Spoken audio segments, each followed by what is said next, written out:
গল্পবাবুর আসরের সকল শ্রোতাদের সুস্বাগতম। গত সপ্তাহে প্রকাশিত হয়েছে সমরেশ মজুমদারের অর্জুন বেরিয়ে এলো অবলম্বনে টাইম মেশিন রহস্য প্রথম পর্ব। আজ দ্বিতীয় তথা শেষ পর্ব। আপনাদের কাছে আমাদের বিনীত নিবেদন এই যে, যদিও গল্পের শুরুতে সংক্ষেপে আগে কি ঘটেছে তা বলে নেওয়া হয়েছে, কিন্তু আগের পর্বটি শুনে এই পর্বটি শুনলে বেশি ভালো লাগবে। আগের পর্বের লিঙ্ক এই পর্বের ডেসক্রিপশন, আই বাটন এবং এন্ড স্ক্রিনে দেওয়া আছে। বন্ধুরা, আপনাদের কাছে আরেকটি অনুরোধ, যাদের গল্পটি ভালো লাগবে, যারা আমাদের চ্যানেলটি সাবস্ক্রাইব করে পাশে থাকছেন, তারা প্লিজ আমাদের লিখে জানান। আপনাদের কমেন্টস আমাদের আরও ভালো করতে উৎসাহিত করে। আসুন শুরু করা যাক আজকের গল্প টাইম মেশিন রহস্য দ্বিতীয় তথা শেষ পর্ব।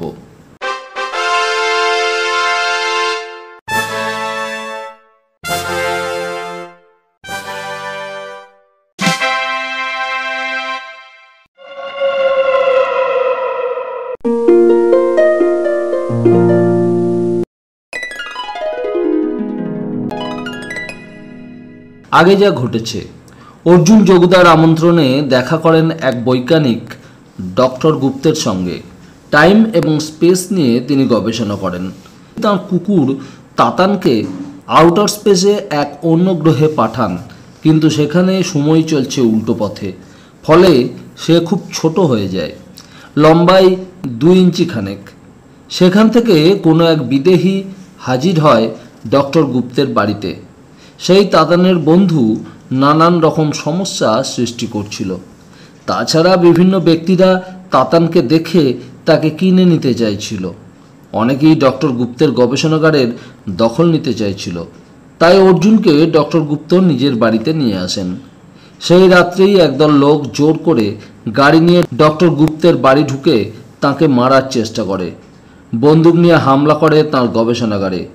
অর্জুন গবেষণাগারে ডক্টর গুপ্তের টাইম মেশিন বাঁচানোর জন্য নিজেই উঠে বসে সেই মেশিনে। বিভিন্ন সুইচ টেপাটেপি করতে করতে মেশিনটি চালু হয়ে যায়। এরপর প্রবল একটা ঝাঁকুনি, মনে হলো হাড়গোড় সব ভেঙে যাচ্ছে। অর্জুন বন্ধ চোখে অন্ধকার দেখল এবং তারপরই শরীরে ঠান্ডা বাতাসের ছোঁয়া লাগলো। বাইরে বৃষ্টি হলেও এই ঘরে তো হাওয়া ঢোকার কোনো উপায় নেই। সে চোখ খুলতেই হতভম্ব হয়ে গেল। ওগুলো নিশ্চয়ই তারা, এক ফোঁটা মেঘ নেই কোথাও। তার মানে বৃষ্টি থেমেছে, কিন্তু ঘরের ছাদটা কোথায় গেল?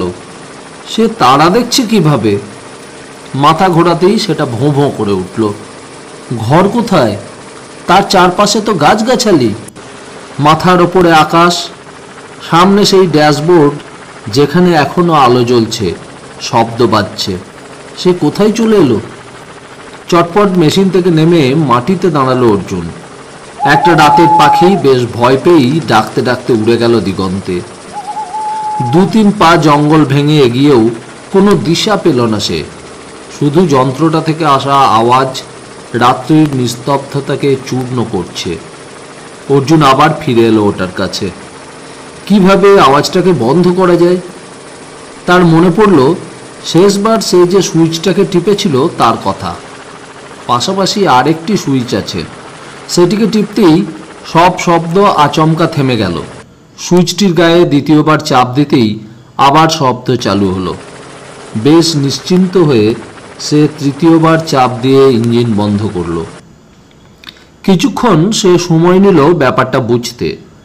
যন্ত্রটাই সে বসেছিল, সে ছিল ঘরের মধ্যে, এখন জঙ্গলে। তার মানে সে খুবই বিস্ময়কর এক জায়গায় চলে এসেছে মেশিনের কল্যাণে। এখান থেকে ফিরে যাওয়ার একমাত্র বাহন হলো ওই মেশিনটি। অতএব একে হারালে চলবে না। অর্জুন ডালপালা ভেঙে পাতার আড়ালে মেশিনটাকে এমনভাবে ঢেকে রাখলো যাতে চট করে কারো নজরে না পড়ে। অনেকটা নিঃসন্দেহ হওয়ার পর সে মেশিনটাকে পিছনে রেখে সোজা হাঁটতে লাগলো। জায়গাটায় এত বুনো ঝোপ যে বোঝাই যায় অনেককাল কেউ এদিকে আসেনি। হাঁটতে বেশ অসুবিধা হচ্ছিল। মিনিট চারেক হাঁটার পর চোখের সামনে একটা বিশাল রাস্তা দেখতে পেল। তার মনে পড়ল এত বড় রাস্তা সে যখন আমেরিকায় গিয়েছিল তখন দেখেছিল। রাস্তার দুদিক দিয়ে একসঙ্গে 8খানা গাড়ি স্বচ্ছন্দে যেতে পারে। মাঝখানে 30 গজ অন্তর তীব্র আলো জ্বলছে। সে নিজের কবজির দিকে তাকালো। এখন সন্ধে 7টা, সেপ্টেম্বর মাসের 12 তারিখ, 1991 সাল। এই সন্ধেবেলায় আকাশ নির্মেঘ, অথচ সেখানে আকাশ দেখা যাচ্ছিল না। কাছাকাছি জনবসতি আছে কিনা তাও বোঝা যাচ্ছে না। রাস্তায় নেমে বাঁ না ডান কোন দিকে ঝেঁটে যাবে ঠাউর করতে পারছিল না অর্জুন। হঠাৎ মাথার ওপর এয়ারবাসের ইঞ্জিনের আওয়াজ শোনা যেতে সে চোখ ওপরে তুলল। কি আশ্চর্য! ওটা কি? নীল আলো বিচ্ছুরিত হচ্ছে এমন একটা আকাশযান যার আকার অনেকটা গোল টুপির মতো। ওই শব্দ করতে করতে উড়ে গেল পশ্চিমে। খানিক বাদে পশ্চিম থেকে ওই একই ধরনের যান ওপরে উঠে শূন্যে মিলিয়ে গেল। এগুলো কি প্লেন? তাহলে তার ডানা কিংবা ল্যাজ কোথায়? অর্জুনের সব গুলিয়ে যাচ্ছিল। ডক্টর গুপ্তের মেশিনটা যদি সঠিক কাজ করে থাকে তাহলে সে আর তিস্তা পাড়ের ওই বাংলোয় নেই, কিন্তু কোথায় আছে? এত বড় চওড়া রাস্তায় এই সন্ধেবেলায় গাড়ি ছুটছে না কেন? সে ঠিক করলো রাস্তায় নামবে না। পাশের জঙ্গল দিয়ে সোজা হাঁটতে লাগলো। শুধু জায়গাটা ছাড়ার আগে ভালো করে দেখে রাখলো যাতে পরে চিনতে অসুবিধে না হয়। 3-3টে শিরিঙ্গে গাছ অদ্ভুতভাবে পাশাপাশি দাঁড়িয়ে আছে। তাদের গা ঘেঁষে সোজা গেলেই ডক্টর গুপ্তের মেশিনটা পাওয়া যাবে। অর্জুনের ঘড়িতে যখন 9টা, মানে রাত্রির 9টা, তখন পূবের আকাশে সূর্যদেব দেখা দিলেন। খুব স্বাভাবিক ভোর, নরম রোদে গাছগাছালি ঝলমল। অর্থাৎ সে সময়ের দিক থেকে অন্তত 8 ঘন্টা পিছিয়ে আছে একটি দিনের পরিমাপে। দিন শুরু হতেই অদ্ভুত চেহারার গাড়িতে রাস্তাটা ভরে গেল। 60 কিলোমিটার স্পিডে গাড়িগুলো ছুটছে। একটার সঙ্গে পরেরটার ব্যবধান 10-12 ফুটের। পাশাপাশি দুমুখ রাস্তার সব কটা লেন এখন একটু একটু করে ভরে উঠছে। এই গাড়িগুলোকে যেন কেউ এতক্ষণ আটকে রেখেছিল। ছাড়া পেয়ে সবাই হুড়মুড়িয়ে চলছে। জঙ্গলের আড়ালে দাঁড়িয়ে অর্জুনের মনে হলো হুড়মুড়িয়ে শব্দটায় একটা বিশৃঙ্খল মানে বোঝায়, কিন্তু গাড়িগুলো যাচ্ছে খুবই শিষ্ট হয়ে। সবচেয়ে বড় কথা, এতগুলো গাড়ি রাস্তায় ছুটছে কিন্তু একটিও হর্নের আওয়াজ নেই। গাড়ির বিকট শব্দ অথবা ধোঁয়া বেরোচ্ছে না। মাঝে একটি 2 হুইলার বেরিয়ে গেল। জলপাইগুড়িতে অর্জুনের লাল বাইক হলে এতক্ষণ কান ফাটাতো। এই রাস্তায় কোনো ফুটপাত নেই। আমেরিকার হাইওয়েগুলোকে যেমন সে দেখেছিল তার সঙ্গে হুবহু মিল। অর্জুনের মনে হলো সে নির্ঘাত আমেরিকায় এসে পৌঁছেছে। ওখানকার হাইওয়েতে কেউ হাত দেখিয়ে গাড়ি থামাতে যায় না, চাইলেও গাড়ি থামবে না। অতএব এখানে অর্জুনও সেই চেষ্টা করলো না। জঙ্গলের মধ্যে দিয়ে হাঁটতে লাগলো। ঘড়িতে যখন রাত 11টা, এখানে তখন চনমনে রোদ্দুর। হঠাৎ জঙ্গলটা শেষ হয়ে গেল। একটু ঢালু মাঠের পর কিছু রঙিন ঘরবাড়ি, তাদের সামনে গাড়ি দাঁড়িয়ে। দূর থেকে বোঝা যায় মানুষজন আছে। অনেকটা কৌতূহল নিয়ে অর্জুন এগিয়ে যেতে বিপ বিপ শব্দ কানে এলো। সে মুখ ফিরিয়ে দেখল দুটো বাচ্চা মেয়ে দ্রুত গতিতে সাইকেল চালিয়ে তার পাশ দিয়ে বেরিয়ে গেল। সাইকেল দুটো সম্ভবত ফাইবার গ্লাসের। চলে যাওয়ার সময় দুটো মেয়েই তার দিকে খুব অবাক হয়ে তাকিয়ে গেল। অর্জুন বাড়িঘরগুলোর কাছাকাছি আসতেই ভেতর থেকে কেউ একজন বেরিয়ে এলো। লোকটি ঈষৎ খাটো, পরনে শর্ট প্যান্ট, কিন্তু তার সেলাই অন্যরকম। চোখাচোখি হতে লোকটিকেও অবাক হতে দেখল সে। কি ভাষায় কথা শুরু করবে বুঝতে না পেরে অর্জুন হাসল। তারপর ইংরেজির আশ্রয় নিল। Good morning. লোকটি ঠোঁট কামড়ালো, তারপর ঘুরে ভেতরে চলে গেল। অর্জুন ফাঁপড়ে পড়ল। নিশ্চয়ই ও ইংরেজি জানে না। ইংরেজি না জানা সভ্য দেশ ইউরোপে অনেক আছে, কিন্তু এই লোকটিকে দেখে মোটেই ইউরোপিয়ান বলে মনে হচ্ছে না। চীন বা জাপানের সাধারণ মানুষও ইংরেজিতে কথা বলা দরকার বলে মনে করে না। সাধারণত যেসব দেশ এককালে ব্রিটিশদের অধীনে ছিল তারাই ইংরেজি শিখেছে বাধ্য হয়ে। অর্জুন দরজা ঠেলে ভেতরে ঢুকবে কিনা ভাবছিল, এমন সময় সেই লোকটি আবার বেরিয়ে এলো এক বৃদ্ধকে সঙ্গে নিয়ে। বৃদ্ধের পাকা দাড়ি, লম্বা চুল, আবার জিন্সের প্যান্ট এবং কায়দা করা শার্ট, সব মিলিয়ে অন্যরকম দেখাচ্ছে। অর্জুন খুব বিনয়ের সঙ্গে নমস্কার করল। বৃদ্ধ হাসলেন এবং নমস্কার ফিরিয়ে দিলেন। তারপর হাত নেড়ে তাকে অনুসরণ করতে বললেন। অর্জুন ওদের পিছন পিছন ঘরে ঢুকলো। সুন্দর সাজানো একটি ঘর এবং দেয়ালের একটি ছবির দিকে তাকাতেই সে খুব অবাক হয়ে গেল। ছবিটা কাঁচে বাঁধানো নয়, পুরো দেয়াল জুড়ে আঁকা।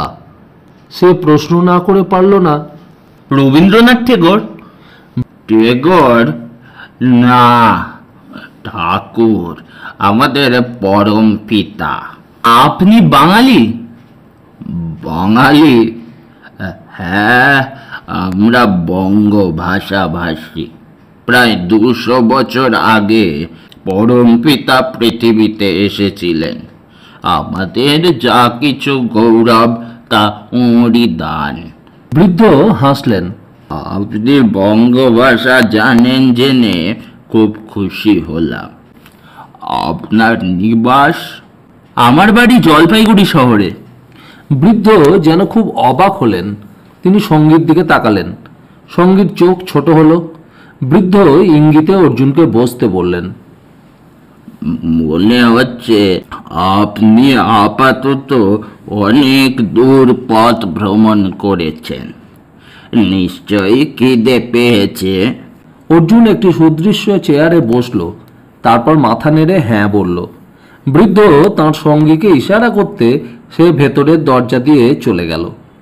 বৃদ্ধ এবার জিজ্ঞেস করলেন, আপনার পোশাক দেখছি প্রায় নতুন।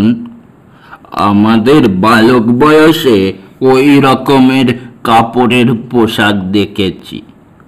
আপনি কোত্থেকে এগুলো সংগ্রহ করলেন? এই বৃদ্ধ তার ছেলেবেলায় এমন জামা প্যান্ট দেখেছে।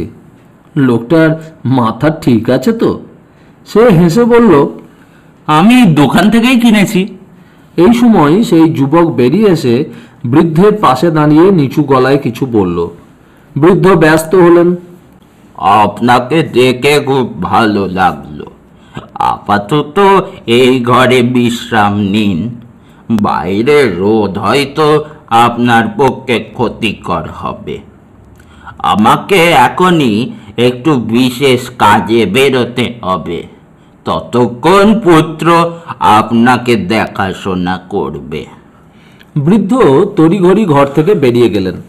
অর্জুনকে অবাক হতে দেখে যুবক বলল, বাবার একটা জরুরি কাজ আছে মিনিট 10 মধ্যে, উনি সেটা খেয়াল করেননি। এই সময় ঘরে মিষ্টি বাজনা বাজতে লাগলো। যুবক উঠে গিয়ে দেয়ালের গায়ে লাগানো একটা সুইচ টিপতেই সেখানে সিনেমার পর্দার মতো আলো ফুটে উঠল। বাজনা বন্ধ হয়ে গেছে। চৌকো আলোর মধ্যে সুন্দরী মেয়ের মুখ ভেসে উঠল। বাবা বেরিয়ে গেছে দাদা? হ্যাঁ, এইমাত্র। আমি মনে করিয়ে দিলাম। যুবকের দেয়ালের দিকে মুখ। আজকাল বাবার যে কি হচ্ছে। তুমি কি করছো? একজন অতিথি এসেছেন, তার সঙ্গে কথা বলছি। অতিথি? কে? আমি চিনি? না, মানে সম্ভবত না। তিনি বলছেন জলপাইগুড়ি থেকে আসছেন। কথাটা বলেই যুবক হাসল। সুন্দরী তো বেশ অবাক। কি যা তা বলছো? আমি ঠিকই বলছি। অর্জুন শুনতে পেল। সুন্দরী চাপা গলায় জিজ্ঞেস করলো, মাথা ঠিক আছে? এখনো বুঝতে পারছি না, কখন ছুটি হচ্ছে? আধ ঘন্টার মধ্যেই। ঠিক আছে। ঠিক আছে। দেয়ালের আলো মিলিয়ে গেল। যুবক সুইচ অফ করে ফিরে এসে হাসল। আমার বোন, ওর রাতের চাকরি। অর্জুন হতভম্ব হয়ে পড়েছিল। তার মুখ থেকে প্রশ্ন ছিটকে বের হলো, উনি আপনার সঙ্গে কিভাবে কথা বললেন? কেন? এই পদ্ধতি আপনি আগে দেখেননি? না, আমরা টেলিফোনে কথা বলি। সেখানে শোনা যায়, দেখা যায় না। আমরা শ্রবণ এবং দর্শন একই সঙ্গে বাস্তবায়িত করতে পেরেছি। আচ্ছা, আপনি মনে করার চেষ্টা করুন তো, এখানে আসার ঠিক আগে কোথায় ছিলেন? কোথায় ছিলেন মানে? মানে কোনো চিকিৎসালয়ের কথা আপনার কি মনে পড়ে? হঠাৎ অর্জুনের খেয়াল হলো এদের কাছে তার কথা, পোশাক, আচরণ নিশ্চয়ই অন্যরকম লাগছে। স্বভাবতই এরা ভাবতে পারে সে কোনো মানসিক হাসপাতাল থেকে পালিয়ে এসেছে। এই ভাবনাটা ওদের বেশি বিচলিত না হতে সাহায্য করছে। অতএব এদের ভুল না ভাঙানোই বুদ্ধিমানের কাজ হবে। সে অভিনয় করলো, আমার মাথায় যন্ত্রণা হতো খুব, তবে আজ সকাল থেকে সেই যন্ত্রণা আর নেই। আপনার বাবা মা, স্ত্রী অথবা বাড়ির ঠিকানা মনে আছে? না, কিছুই মনে করতে পারছি না, তবে শরীর খুব ভালো লাগছে। এই পোশাকগুলো আপনি পেলেন কি করে? কোনো চিকিৎসালয়ে তো এমন পোশাক ব্যবহার করতে দেবে না। সেখানে কি মজাদার পোশাক পরার কোনো অনুষ্ঠান হয়েছিল? মনে করে দেখুন তো। অর্জুন মাথা নাড়ল। হ্যাঁ, মনে পড়েছে, সেরকম একটা কিছু। যুবক এবার গম্ভীর হলো। দেখুন, একজন নাগরিক হিসাবে আমার কর্তব্য এখনই জনস্বাস্থ্য বিভাগের সঙ্গে যোগাযোগ করে আপনাকে ঠিক জায়গায় ফিরিয়ে দেওয়া। কিন্তু আপনি আমার বাবার অতিথি। তাছাড়া বলছেন আপনার শরীর ভালো আছে। অনেক সময় অবশ্য বাইরের আলো হাওয়া খুব কাজে দেয়। দাঁড়ান, আপনার খাবার নিয়ে আসি। যুবক ভেতরে চলে গেল। অর্জুন কিছুক্ষণ একা একা আকাশ পাতাল ভাবল। তার নিজেকে উন্মাদ ভাবতে কিছুতেই ভালো লাগছিল না। যুবক ফিরল একটা সুন্দর ট্রেতে খাবার নিয়ে। অর্জুনের সামনে টেবিলে ট্রেটা বসিয়ে দিয়ে বলল, মোটামুটি এই বাড়িতে ছিল। অর্জুন দেখল এক বাটি স্যুপ, অনেকখানি সবজি সেদ্ধ আর গোল ফুলকো রুটি দুখানা প্লেটে রয়েছে। সে চুপচাপ খেয়ে গেল। খিদে যে মারাত্মক পেয়েছিল তা খাবার মুখে দিতে মালুম হলো। এমন স্বাদহীন খাবার শেষ করতে বেশি সময় লাগলো না। খাবার শেষ করা মাত্র দরজায় শব্দ হলো এবং দেয়ালে যার ছবি দেখেছিল সেই সুন্দরীকে ভেতরে ঢুকতে দেখল সে। সুন্দরী ঘরে ঢুকতেই তাকে দেখতে পেয়েছিল। যুবক বলল, আসুন, আপনার সঙ্গে আলাপ করিয়ে দিই। আমার বোন বলাকা। আপনার নামটা জানা হয়নি। অর্জুন। সে দুই হাত যুক্ত করল নমস্কার জানাতে। বলাকা স্বচ্ছন্দে এগিয়ে এসে ডান হাত বাড়িয়ে অর্জুনের আঙুল স্পর্শ করল। আপনার বাড়ির লোক নিশ্চয়ই চিত্রাঙ্গদার খুব ভক্ত। চিত্রাঙ্গদা? অর্জুন হতভম্ব। নইলে অর্জুন নামটি তারা রাখতেন না, তাই না? এবার বুঝল অর্জুন। বলাকা রবীন্দ্রনাথের নৃত্যনাট্যের কথা বলছে। বলাকা এবার তার দাদার দিকে তাকালো। আমি 2টো প্রবেশপত্র পেয়েছি, আর ঠিক 1 ঘন্টা বাদেই লন্ডনে খেলা শুরু হবে। যুবক বলল, ক্রিকেট আমার ভালো লাগে না, ফুটবল হলে যেতাম। সে এবার অর্জুনের দিকে তাকালো। আপনি ক্রিকেট ম্যাচ দেখতে যাবেন? কোথায় হচ্ছে? অর্জুন ভয়ে ভয়ে জানতে চাইল। লন্ডনে, ভারত বনাম ইংল্যান্ড। বলাকা বলল, এ খবর আপনি জানেন না? যুবক নিচু গলায় বলল, ওর জানার কথাও নয়। আমার কাছে একটি অতিরিক্ত প্রবেশপত্র আছে, যেতে চাইলে সঙ্গে আসুন। এই ঘর থেকে বেরোনো যাবে, প্রশ্নের মুখোমুখি হতে হবে না। অর্জুন তাই উঠে দাঁড়ালো। যুবক জিজ্ঞেস করল, তোমরা কখন ফিরছ? বলাকা জবাব দিল, 2 ঘন্টার তো খেলা, শেষ হলেই ফিরব।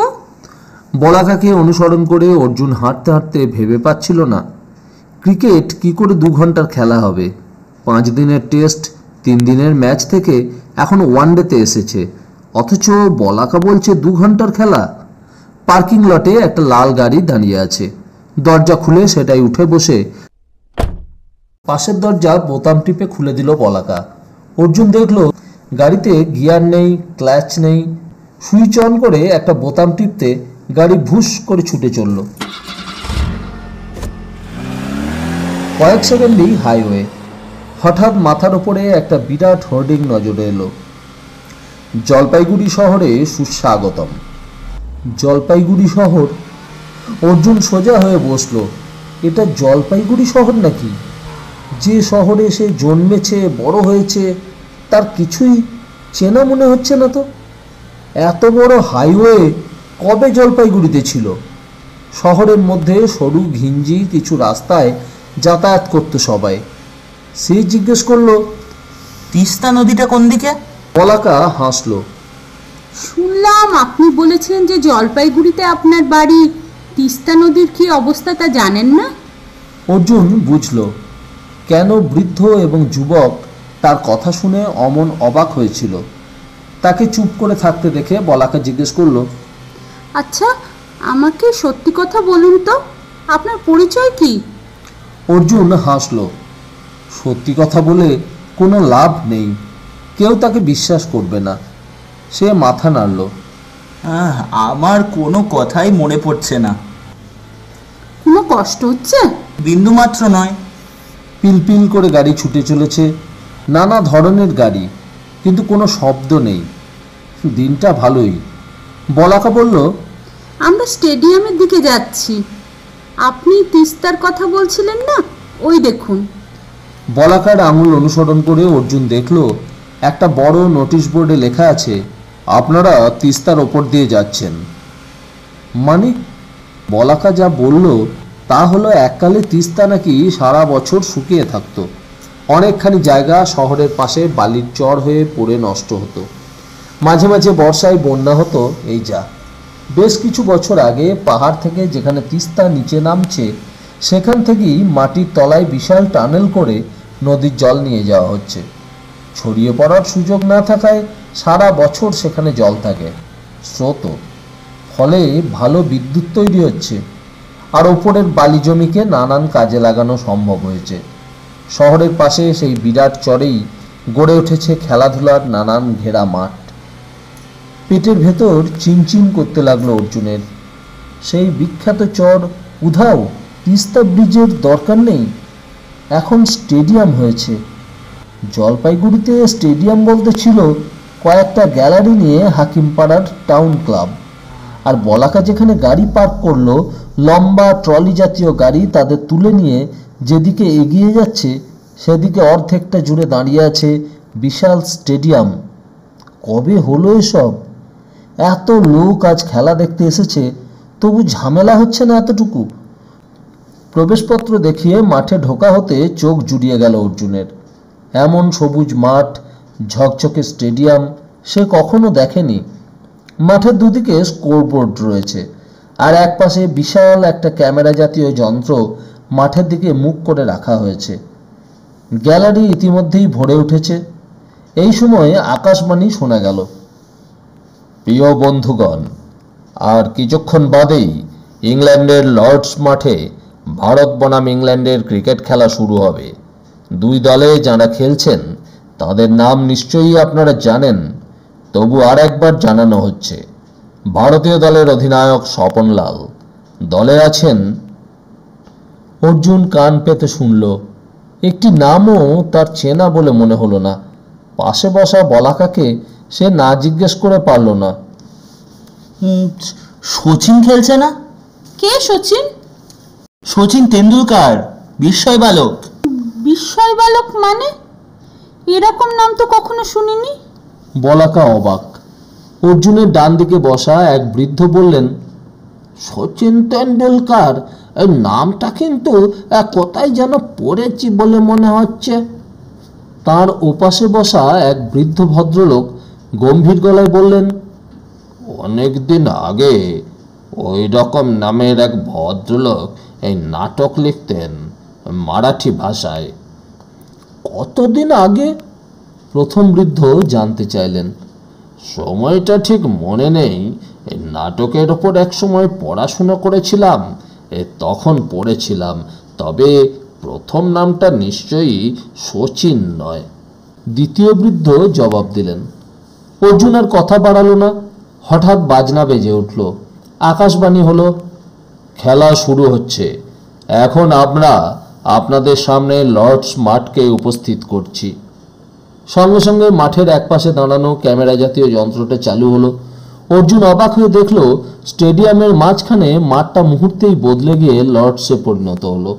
আম্পায়ার দুই অধিনায়ককে দিয়ে টস করাচ্ছেন। ইংল্যান্ড টসে জিতে প্রথম ঘন্টার ব্যাটিং নিল।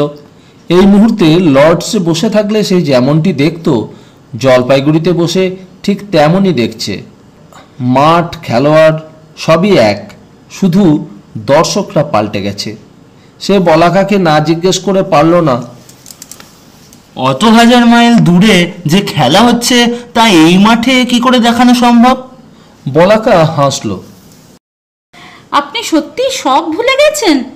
আমার ঠাকুরদা ঘরে বসে লর্ডসের খেলা দূরদর্শন যন্ত্রে দেখতেন। সেটা কি করে সম্ভব হয়েছিল? শুধু চারচৌকো বাক্সের পর্দার ছবিটাকে না রেখে ওই বড় মাঠে ছড়িয়ে দেওয়া হয়েছে। এতে মেজাজটা ভালো পাওয়া যায়। পৃথিবীর অন্তত 300টা মাঠে একই সঙ্গে মানুষ খেলাটা দেখতে পাচ্ছে। খেলা চলাকালীন এমন মগ্ন হয়ে গিয়েছিল অর্জুন যে অন্যদিকে মন ছিল না। প্রথম ঘন্টায় ইংল্যান্ড 80 রান করল 3 উইকেট হারিয়ে। ভারত বল করেছে 20 ওভার। দ্বিতীয় ঘন্টার জন্য ভারত নেমেই একটা উইকেট খোয়ালো। সমস্ত স্টেডিয়াম জুড়ে হাহাকার। ইংল্যান্ড 19 ওভার বল করলে ভারত রান তুলল 3 উইকেটে 76। খেলা শেষ। কিন্তু যেহেতু ইংল্যান্ড 1 ওভার কম বল করেছে, তাই ভারত 4 রান বোনাস পেল। ফলে দুই দলের স্কোর হয়ে গেল সমান সমান 80। Match draw. বলাকা বলল, আজকাল প্রায় দেখছি ম্যাচ ড্র হচ্ছে, চলুন।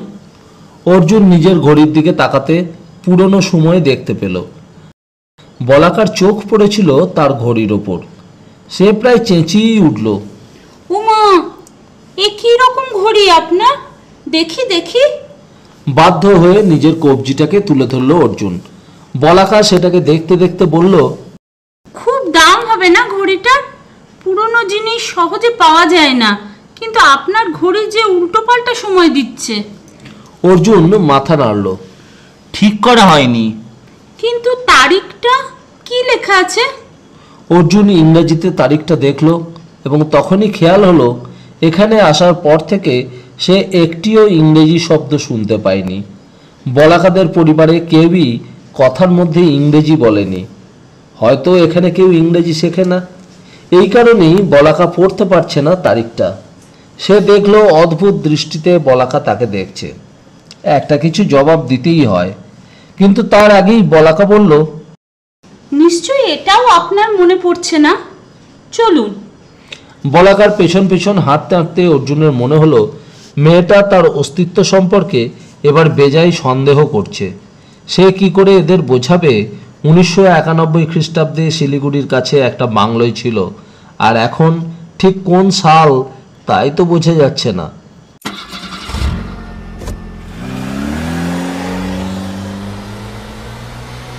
গাড়িগুলো ফিরছিল। হাইওয়ের গায়ে মাঝে মাঝে লেখা, ডান দিকের সরু পথ দিয়ে জলযোগ কেন্দ্র, বিশ্রামালয়। 3 নম্বর বহির্পথ বিমানবন্দরের জন্য। বিমানবন্দর? জলপাইগুড়ি শহরে এয়ারপোর্ট আছে নাকি? হঠাৎ বলাকা বলল, আপনি এতক্ষণ আমাদের সঠিক কথা বলেননি। হতে পারে আপনার মস্তিষ্ক স্থির নেই, কিন্তু আপনার পোশাক, ঘড়ি, কথাবার্তায় এখনকার কিছুই ধরা পড়ছে না। আপনাকে সরকারি কর্তৃপক্ষের হাতে তুলে দেওয়া উচিত। কিন্তু তার আগে আপনাকে আমি জলপাইগুড়ি শহরটা ঘুরিয়ে দেখাবো। কথা বলতে বলতেই বলাকা হাইওয়ে থেকে শহরে যাওয়ার পথ ধরে ডান দিকে বাঁক নিল। অর্জুনের মনে পড়ল আমেরিকার হাইওয়েতে এরকম পথগুলোকে এক্সিট বলে। গঠনটা ঠিক একই ধাঁচের। বাঁ দিকের কার পার্কিংয়ে গাড়ি দাঁড় করিয়ে বলাকা গাড়ির বোতাম টিপল। সঙ্গে সঙ্গে 4 ইঞ্চিটা টিভি স্ক্রিন বেরিয়ে এলো ড্যাশবোর্ডের একধারে। বাজনা বাজছে কোথাও। এবারে সেই স্ক্রিনে বলাকার দাদাকে দেখা গেল। কি ব্যাপার? বাবা ফিরেছেন? হ্যাঁ, একটু আগে। তোমরা কোথায়? 6 নম্বর বাহির পথে। আমরা একটু শহরে যাচ্ছি। কেন? অর্জুনকে শহর দেখাবো। একটু সতর্ক থেকো। বাবা ইতিমধ্যে কর্তৃপক্ষের সঙ্গে কথা বলেছেন। তাঁরা অত্যন্ত কৌতূহলী হয়েছেন। ঠিক 1 ঘন্টা বাদে ওর সঙ্গে কথা বলতে সবাই এখানে আসছেন। এর ভেতরেই চলে এসো। আলো নিভে গেল। বলাকা সুইচ টিপে স্ক্রিনটাকে আবার ভেতরে চালান করে দিয়ে বলল, শুনলেন তো? এবার সত্যি কথা না বললে আপনার কোনো উপায় নেই। এই শহরের কোথাও আপনি লুকিয়ে থাকতে পারবেন না। আপনি আমাকে সব কথা খুলে বলতে পারেন। অর্জুনের গলা শুকিয়ে গিয়েছিল।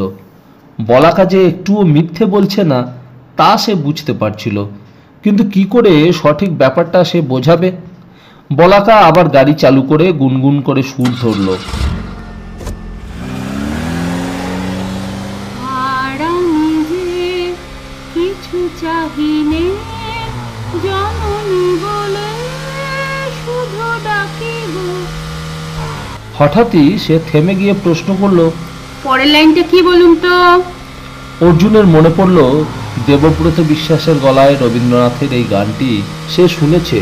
মনে করেই সে জবাব দিল, বিনা রাখিলে গৃহ আর পাইব কোথায়, কেঁদে কেঁদে কোথা বেড়াবো। বাহ, খুব ভালো। এবার বলুন। গাড়ি এখন শহরের মধ্যে ঢুকছে। সব পাল্টে গেছে, সব। যদি অত বড় তিস্তা নদীকে ছোট করে পাতাল নদী করে দেওয়া সম্ভব হয়ে থাকে, তাহলে শহরটার বোল পাল্টাবেই। সে জিজ্ঞেস করল, করলা নদী কোথায়? করলা? সেটা আবার কি? অর্জুন এবার মরিয়া হলো। যা হওয়ার হোক, বলাকাকে ব্যাপারটা বলা দরকার। সে বলল, অনুগ্রহ করে কোথাও গাড়ি দাঁড় করাবেন যেখানে আমরা কথা বলতে পারি। বলাকা ওর দিকে তাকালো, তারপর মাথা নাড়ল। দুপাশে বড় বড় ঝকঝকে বাড়ি, মাঝখানে নিয়ন্ত্রিত যানবাহন চলছে, সব আধুনিক গাড়ি। একটা সিঁড়ি দিয়ে কিছু লোক নিচে নেমে গেল। তার মানে এখানে পাতাল রেলও রয়েছে। জলপাইগুড়ি শহরের একটি বাড়ি বা দোকানকে সে এখন কোথাও দেখতে পাচ্ছে না। এখন পার্কিং প্লেস পাওয়া খুবই মুশকিল। বলাকা আধ ঘন্টার জন্য একটা জায়গায় গাড়ি রেখে পাশের রেস্টুরেন্টে তাকে নিয়ে ঢুকলো। রেস্টুরেন্টে একজনই কর্মচারী। থরে থরে খাবার সাজানো আছে। মানুষজন সেগুলো প্লেটে তুলে কর্মচারীটিকে দাম দিয়ে টেবিলে গিয়ে বসছে। এমন ঝকঝকে রেস্টুরেন্ট জলপাইগুড়িতে কখনো ছিল না। 2 কাপ কফি নিল বলাকা। নিল মানে কফির লিকার কাপে ঢেলে চিনি মিশিয়ে নিল, দুধ ঢালল না। তারপর ট্রে হাতে এগিয়ে গেল দাম দেওয়ার জন্য। অর্জুনের মনে হলো বড্ড বাড়াবাড়ি হয়ে যাচ্ছে। এরা এর মধ্যে প্রচুর উপকার করেছে তার, অতএব কফির দাম তারই দেওয়া উচিত। পকেট থেকে একটা 10 টাকার নোট বের করে বলাকা কিছু বলার আগেই সে কর্মচারীটির সামনে গিয়ে দাঁড়ালো। দুটো কফির দাম কত? 2000। কর্মচারী জবাব দিল। হকচকিয়ে গেল অর্জুন। 2000 টাকা 2 কাপ কফির দাম? তার কাছে তো অত টাকা নেই। পেছন থেকে বলাকা বলল, আপনি সরে দাঁড়ান, আমি দিচ্ছি। ট্রেটাকে পাশের টেবিলে রেখে সে নিজের ব্যাগ খুলে একটা কার্ড বের করে কর্মচারীটিকে দিতেই ভদ্রলোক মেশিনে সেটা পাঞ্চ করে ফিরিয়ে দিল। রেস্টুরেন্টের এক কোণে মুখোমুখি দুটো চেয়ারে বসে বলাকা জিজ্ঞেস করল, আপনার হাতে ওটা কি? 10 টাকার নোট তখনও হাতেই ছিল। সেটা নিঃশব্দে এগিয়ে দিল অর্জুন। বলাকা সবিস্ময়ে সেটাকে দেখল, তারপর জিজ্ঞেস করল, এটা কোথায় পেলেন? আমার কাছেই ছিল। আমাদের সময় এই 10 টাকায় 5 কাপ কফি পাওয়া যেত। আপনাদের সময় মানে? 1991 খ্রিস্টাব্দ। আপনাকে আমি সব কথা খুলে বলছি। তার আগে বলুন, এটা কোন সাল, মাস, খ্রিস্টাব্দ? আপনার কথা আমি কিছুই বুঝতে পারছি না। আর 24শে বৈশাখ 1568 সাল। বলাকা জবাব দিল, তার মানে কাল 25শে বৈশাখ রবীন্দ্রনাথের 300 বছর পূর্ণ হবে। হ্যাঁ, কাল আমাদের বিরাট উৎসব। অর্জুন মনে মনে হিসাব করল, বলাকার কথা যদি ঠিক হয়ে থাকে তাহলে সে 170 বছর পরের জলপাইগুড়ি শহরে বসে আছে। তার মানে ডক্টর গুপ্তের মেশিন তাকে 170 বছর ভবিষ্যতে নিয়ে এসেছে। সে ধীরে ধীরে সব কথা বলাকাকে খুলে বলল। শুনতে শুনতে বলাকা খুব উত্তেজিত। আপনি প্রমাণ দিতে পারবেন? নিশ্চয়ই। এই পোশাক 1991 খ্রিস্টাব্দে আমরা পরি। এই ঘড়ি তখন স্বাভাবিকই ছিল। এই যে নোট দেখছেন, এটা 10 টাকার। তখন সারা ভারতবর্ষে এটাই চালু ছিল। অর্জুন বোঝাতে চাইল, বলাকা কি বলবে ভেবে পাচ্ছিল না। সে জিজ্ঞেস করলো, আপনার এখন বয়স কত? অর্জুন জবাব দিল, 1398 সালে 22 বছর ছিল। তাহলে তো এখন 192 হয়েছে। হয়নি, কারণ আমি এক মুহূর্তে এখানে এসেছি। আপনি মহাভারত পড়েছেন? মহাভারতে অর্জুন নামে একজন বীর ছিলেন। তিনি স্বর্গে গিয়েছিলেন আচমকাই, জীবিত অবস্থায়। সেখানে থাকার সময় তার বয়স বাড়েনি। মহাভারত নাম শুনেছি, আসলে রবীন্দ্রনাথের নাম ছাড়া আর কিছু পড়ার সময় আমাদের নেই। ওর গানই আমাদের পুজোর মন্ত্র। কি অদ্ভুত লাগছে আপনাকে দেখে, সবাইকে ডেকে বলতে ইচ্ছে করছে। প্লিজ সেটা করবেন না, আমার বিপদ হবে। প্রথম শব্দটা কি বললেন? প্লিজ মানে অনুগ্রহ করে, এটি ইংরাজি শব্দ। ও, ব্রিটিশদের ভাষা। আমরা বাংলা ছাড়া অন্য ভাষা বলি না। কিন্তু ভারতবর্ষ তো বিরাট দেশ, তার ভাষাও অনেক। নিশ্চয় শুনেছি, এই কারণেই একসময় ভারতবর্ষের বিভিন্ন প্রদেশে দাঙ্গা হতো। কেউ কেউ বিচ্ছিন্ন হতে চেয়েছিল।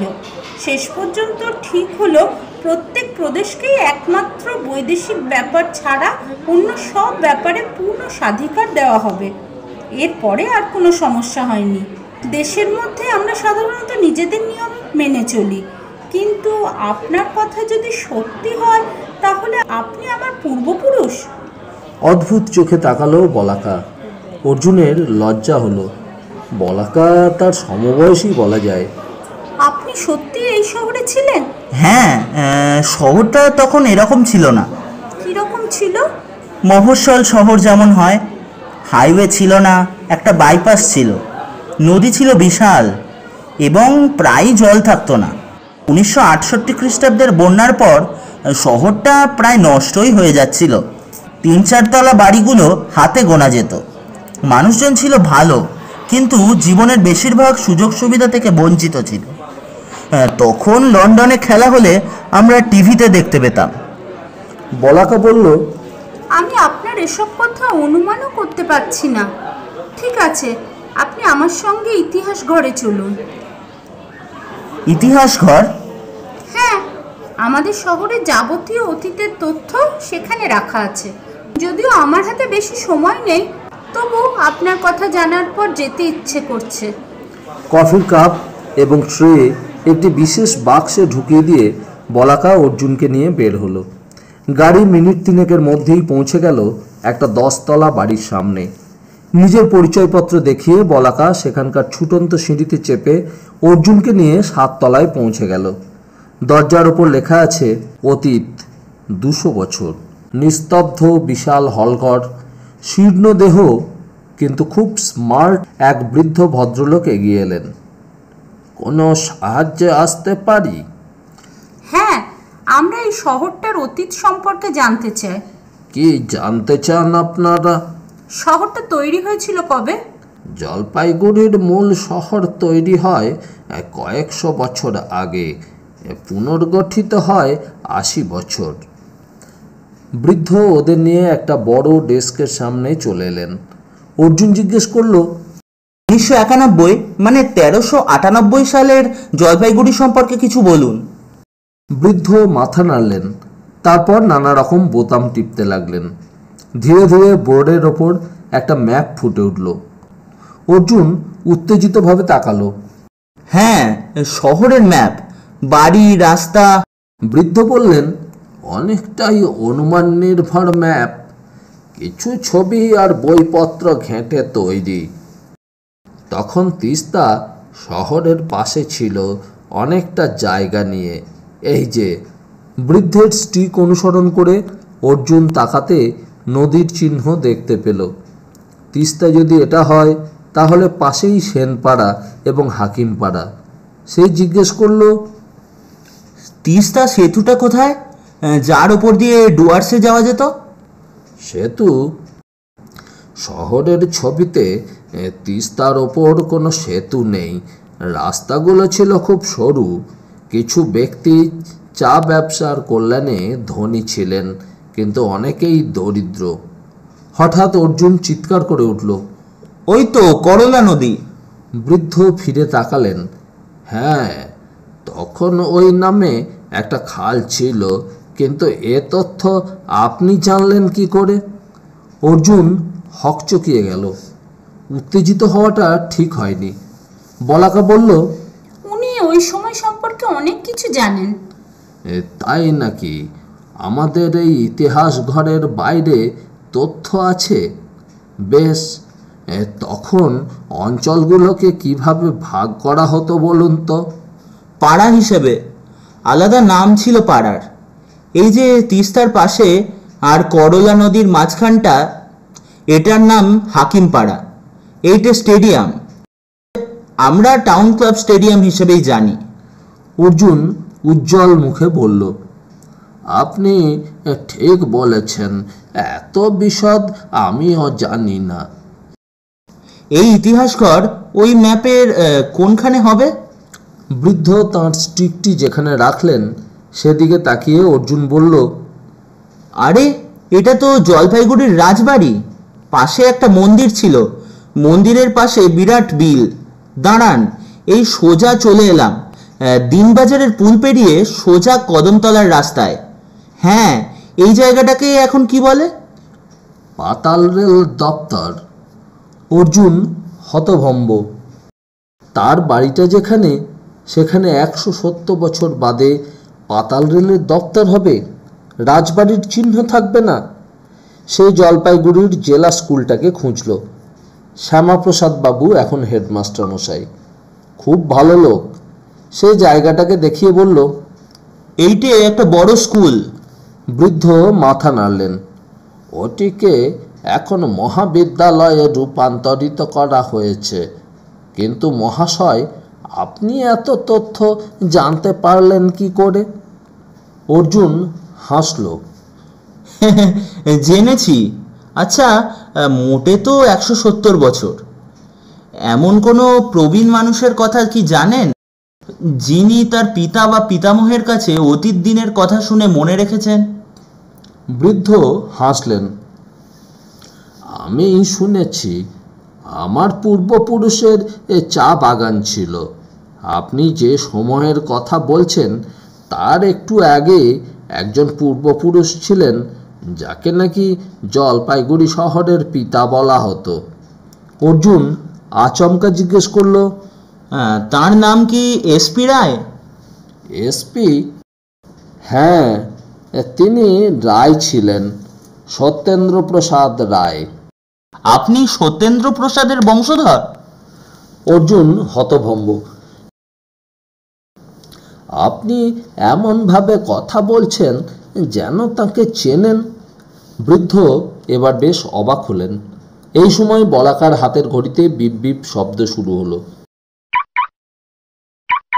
সে বৃদ্ধকে জিজ্ঞেস করল, আপনার দূরাভাষ আমি ব্যবহার করতে পারি? অবশ্যই। দূরের একটি ডেস্ক দেখিয়ে দিলেন। বলাকা সেদিকে এগিয়ে গেল।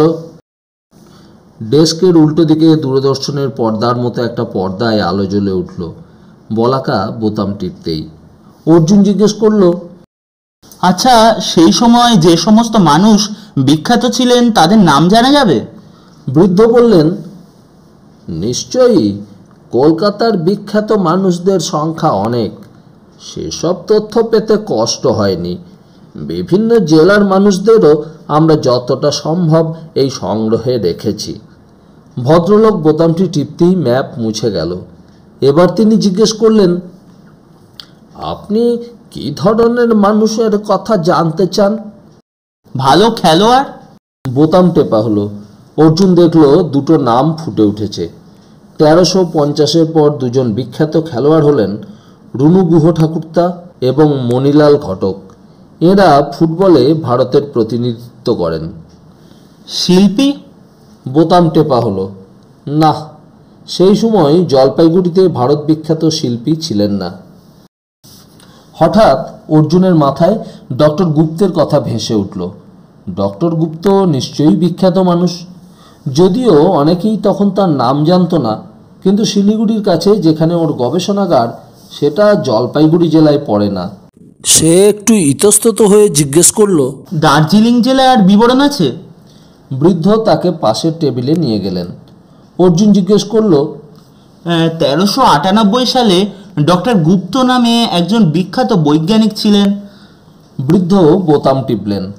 পর্দায় ফুটে উঠল দার্জিলিং জেলার 200 বছরের বিখ্যাত বিজ্ঞানী ডক্টর এসবি গুপ্ত এবং তার পরে অনেক নাম। অর্জুনের মনে পড়ল না ডক্টর গুপ্তের প্রথম নাম এসবি কিনা, তবে এই মানুষটি যে তিনি তাতে কোনো সন্দেহ নেই। সে বলল, ওই ডক্টর এসবি গুপ্ত সম্পর্কে বেশি কিছু জানলে ভালো লাগবে। ডক্টর গুপ্তের নামের পাশের একটা নীল আলো দপদপ করতে লাগলো। তারপর পর্দায় লেখাগুলো ফুটে উঠল। ডক্টর সুরব্রত গুপ্ত মহাকাশ নিয়ে গবেষণা করে 1407 সালে নোবেল পুরস্কার পান। তিনি অকৃতদার ছিলেন। 1398-তে এক দুর্ঘটনায় তাঁর মস্তিষ্কে আঘাত লাগে এবং কিছুদিন চিকিৎসাধীন থাকেন। সুস্থ হওয়ার পর দেখা যায় তিনি অসাধারণ মেধাসম্পন্ন হয়েছেন। 1410 সালে তিনি আত্মহত্যা করেন। তার গবেষণার জন্যই এখন সূর্যের সংসারের বাইরে অন্য একটি গ্রহের সঙ্গে পৃথিবীর যোগাযোগ ব্যবস্থা চালু হয়েছে। গ্রহটির নামকরণ তাঁর সম্মানে করা হয়েছে সুরব্রত। অর্জুনের কথা বন্ধ হয়ে যাওয়ার উপক্রম হলো। তার মানে ডক্টর গুপ্ত মারা যাননি। আরও 9 বছর গবেষণার পর উনি নোবেল পাবেন। এই উত্তেজনাপূর্ণ খবর তিনি নিজেও জানেন না। কতক্ষণ এইসব নিয়ে সে মগ্ন ছিল জানে না। চৈতন্য হলো যখন সে দেখল বলাকার সঙ্গে আরও 4 জন প্রৌঢ় তার দিকে এগিয়ে আসছে। একজন তাকে বলল, আপনি অর্জুন? বেশ, আপনাকে আমাদের সঙ্গে আসতে হবে। কোথায়? প্রধান তদন্ত কেন্দ্রে। কেন? আপনাকে আমরা জিজ্ঞাসাবাদ করব, তারপরে যদি প্রয়োজন হয় আপনি আইনের সাহায্য নিতে পারেন। আসুন। অর্জুন অসহায় হয়ে বলাকার দিকে তাকালো। বলাকা মাথা নিচু করল।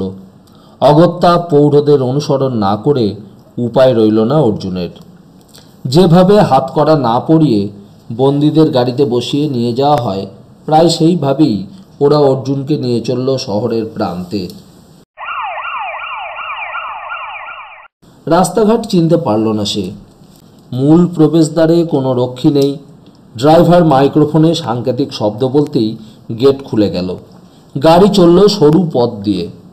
আরও 2টো গেট পার হওয়ার পর সবাই গাড়ি থেকে নামল বিশেষ একটি ঘরে। ওদের সঙ্গে ঢুকে অর্জুন দেখল আরও 2 জন মানুষ সেখানে তাদের জন্য অপেক্ষা করছেন। একজন প্রশ্ন করল, ইনি সেই অবাঞ্ছিত অতিথি, কি নাম? দাঁড়িয়ে থেকেই অর্জুনকে জবাব দিতে হলো। অর্জুন, আপনি বলছেন জলপাইগুড়িতে আপনার বাড়ি। কোথায়? এখন সেই বাড়ি ধ্বংস হয়ে গিয়েছে। আপনাদের পাতাল রেলের যেখানে দপ্তর, সেখানেই আমাদের বাড়ি ছিল। অর্জুন নির্বিকার মুখে জবাব দিল। জবাবটা শোনা মাত্র সবাই নিজেদের মধ্যে চোখাচোখি করল।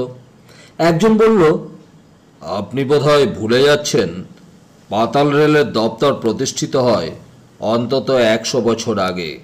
আমি আপনাদের সময়ের 170 বছর আগে ওখানে থাকতাম। আপনি যা বলছেন তা আপনার ধারণায় সত্যি? অবশ্যই। তার মানে আপনি অতীতের মানুষ।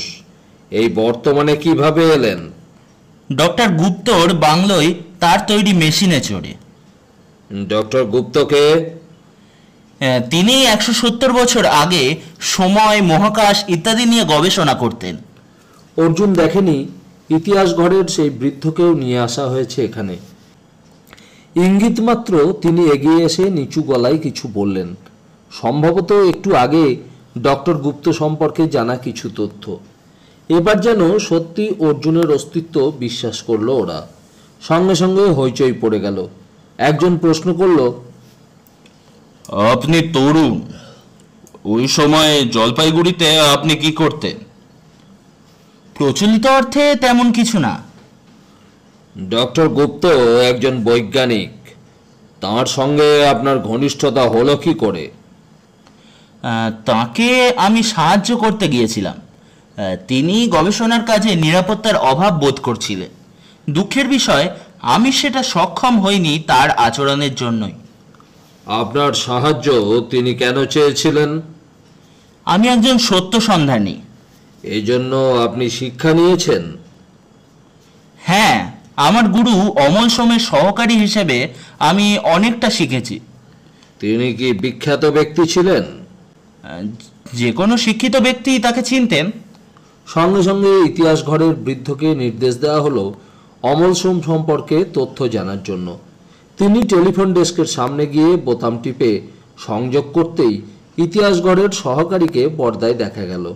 সেই ভদ্রলোক নির্দেশ শুনে সেটা পালন করতেই টেলিফোনের উল্টো দিকের পর্দায় ফুটে উঠল অমল সোম, বিস্তারিত বিবরণ শূন্য। প্রশ্নকারীর একজন হাসল। কিরকম বিখ্যাত ব্যক্তি সেটা বুঝতেই পারছি। গুরুর যখন কিছুই পাওয়া গেল না, তখন একবার শিষ্যের খোঁজ করুন। ইতিহাস ঘরের বৃদ্ধ অর্জুনের নাম জানাতেই তার সহকারী পর্দায় ফুটিয়ে তুলল, অর্জুন সত্য সন্ধানী, নানান রহস্য উদ্ধার করেছেন। বর্তমান থেকে অতীতে তিনি পরিক্রমা করে এসেছেন। 50 বছর বয়সে দুর্ঘটনায় মারা যান। এবার এই ঘরে কোনো কথা নেই। বৃদ্ধ টেলিফোন সংযোগ বিচ্ছিন্ন করে চুপচাপ দাঁড়িয়ে হঠাৎ মুখ্য প্রশ্নকর্তা অর্জুনের দিকে এগিয়ে এলেন। আমি জানি না আপনি খুব বড় প্রতারক কিনা। হয়তো এসব তথ্য জেনেই আপনি আমাদের বিভ্রান্ত করতে এখানে এসেছেন। আবার এও হতে পারে আপনি যা বলছেন তা সত্যি। সেক্ষেত্রে আমাদের পূর্বপুরুষদের একজন হলেন আপনি। আপনার সম্পর্কে সিদ্ধান্ত নিতে একটু সময় লাগবে। সেই সময় পর্যন্ত আপনাকে আমাদের অতিথি হিসাবে থাকতে হবে। ভদ্রলোক ইঙ্গিত করতে দুজন রক্ষী অর্জুনকে নিয়ে বেরিয়ে এলো ঘর থেকে। যে ঘরটিতে তাকে নিয়ে আসা হলো তার একটিমাত্র জানলা, কিন্তু তার কাঁচ বন্ধ। ঘরটি শীতাতাপ নিয়ন্ত্রিত। রক্ষীরা চলে গেলে অর্জুন বুঝল তারা ওকে বন্দি করে রেখে দিল। হয়তো আরও খোঁজ খবর করবে। ঊর্ধ্বতন কর্তৃপক্ষ সেসব জানার পর রায় দেবেন। সেই রায় যদি তার বিপক্ষে জানা যায়, তাহলে এরা কি তাকে মেরে ফেলবে? এখানে এখন শাস্তির পরিমাপ কি? সে তো কোনো অন্যায় করেনি। সে ঘরটিকে খুঁটিয়ে দেখল। একটি সুন্দর বিছানা, বিছানার পাশেই টেলিফোন ডেস্ক, দেয়ালে কিছু বই। সে এগিয়ে গেল। প্রথম বইটি গীতবিতান, অন্য বইগুলো গীতবিতানের গান নিয়ে লেখা প্রবন্ধ। রবীন্দ্রনাথের গীতবিতান যাদের কাছে বেদ অথবা মহাভারতের মতো, তারা কি তার সম্পর্কে ভয়ঙ্কর হতে পারে? অন্যমনস্ক অর্জুন পকেটে হাত ঢোকাতে সিগারেটের প্যাকেটের দেখা পেল। সিগারেট সে খুবই কম খায়, গত 8-10 ঘন্টায় তো খায়নি। সে সিগারেট ধরালো। নার্ভের যা অবস্থা, তাতে সিগারেট সাহায্য করবে হয়তো। অর্জুন ধোঁয়া ছাড়তেই অদ্ভুত কাণ্ড হলো। ঘরের ভেতর দপ করে আলো জ্বলে উঠল। শোঁ শোঁ শব্দ শুরু হলো। কয়েক সেকেন্ডের মধ্যে দরজা খুলে গেল এবং বেশ কিছু উত্তেজিত মুখকে উঁকি মারতে দেখা গেল। অর্জুন হতভম্ব। লোকগুলো তার দিকে অদ্ভুত চোখে তাকাচ্ছে। দরজা খোলা থাকায় কানে আসছে সাইরেন জাতীয় কিছু একটা তীব্র স্বরে বাজছে। এই সময় একজন কর্তা ব্যক্তি ছুটে এলেন। আপনি ওটা কি করছেন? আমি সিগারেট খাচ্ছিলাম। সিগারেট? ওর ভেতর কি আছে? তামাক, সাধারণ তামাক। নিভিয়ে ফেলুন চটপট। তামাক পড়ার ধোঁয়া মানুষের স্বাস্থ্যের শত্রু। আপনি নিজে মরবেন, আমাদেরও মারবেন। এখানে কেউ তামাক খায় না, সিগারেট বিক্রি হয় না। ওসব এখানে আইন করে নিষিদ্ধ করা হয়েছে। ওসব কেউ খাচ্ছে জানলে তাকে কড়া শাস্তি দেওয়া হয়। নিভিয়ে ফেলুন, নিভিয়ে ফেলুন বলছি। অর্জুন সিগারেট নেভালো। ওরা এবার একটা যন্ত্র নিয়ে এসে ঘরে যেটুকু ধোঁয়া ছিল সব টেনে নিল। তারপর একটা পাত্রের ভেতর সিগারেট দেশলাই ফেলে দিতে বলল অর্জুনকে। হুকুম পালন না করে কোনো উপায় ছিল না। ওরা দরজা বন্ধ করে চলে যাওয়ার আগে বলে গেল একজন চিকিৎসক আসবেন ওর স্বাস্থ্য পরীক্ষা করতে। অর্জুন খাটের পাশে রাখা একটা চেয়ারে গিয়ে চুপচাপ বসল। সিগারেট খাওয়া নিয়ে এমন কাণ্ড হবে কে জানতো। 1991-তে সিগারেটের প্যাকেটের গায়ে সতর্কীকরণ লিখে ছেড়ে দেওয়া হতো। দেশের ভেতর প্লেনে চাপলে সিগারেট খাওয়া যেত না। হাসপাতালে নয়, ট্রাম, বাস অথবা সিনেমা হলে সিগারেট নিষিদ্ধ ছিল। কিন্তু এমন আতঙ্ক তখন সৃষ্টি হয়নি। হঠাৎ অর্জুনের মনে হলো সেই সময় যদি এটা হতো তাহলে মানুষের উপকারে লাগতো। কি আশ্চর্য, এর মধ্যেই সে সেই সময় বলে ভাবতে শুরু করেছে। ব্যাপারটা ঠান্ডা মাথায় চিন্তাও করা যায় না। এখন যদি সে ওখানে থেকে যায় তাহলে তার বয়স 170 বছর বেশি হয়ে যাবে। অসম্ভব। অর্জুন নিজের গালে হাত বোলালো। গতকাল সকালে সে দাড়ি কেটেছে। কোথাও যাওয়ার না থাকলে সে একদিন অন্তর দাড়ি কাটে, কিন্তু 24 ঘন্টা বাদে যতটুকু দাড়ি সাধারণত বাড়ে তার অর্ধেকও বাড়েনি। কেন এমন হলো? তার কি এখানে থাকার সময় বয়স বাড়ছে না? সে যদি 10 বছর এখানে থাকে তাহলেও বয়স বাড়বে না? এই সময় দরজায় শব্দ হলো। সেটা খুলে যেতে দুজন মানুষ কয়েকটা যন্ত্রপাতি নিয়ে ঘরে ঢুকলেন। তাদের আপাদমস্তক মহাকাশচারীদের মতো পোশাকে ঢাকা। একজন বললেন, আমরা চিকিৎসক, আপনার শরীর পরীক্ষা করব, দয়া করে উঠে আসুন। অর্জুন উঠে দাঁড়ালো। এমন অদ্ভুত পোশাক আপনারা পরেছেন কেন? সংক্রমিত হতে পারে এমন রোগ থেকে সতর্ক থাকতে চাই। কিন্তু আমি তো সম্পূর্ণ সুস্থ।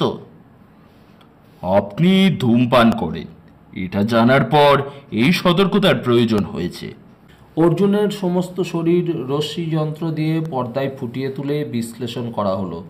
তার রক্তচাপ, হৃদযন্ত্র, রক্তের ঘনত্ব ইত্যাদি পরীক্ষা করার পর চিকিৎসক বললেন, এখনো আপনার ফুসফুস নিকোটিনের কবলে পড়েনি, কিন্তু আপনি যদি আর কিছুদিন ধূমপান করেন তাহলে সেই আশঙ্কা থাকছে।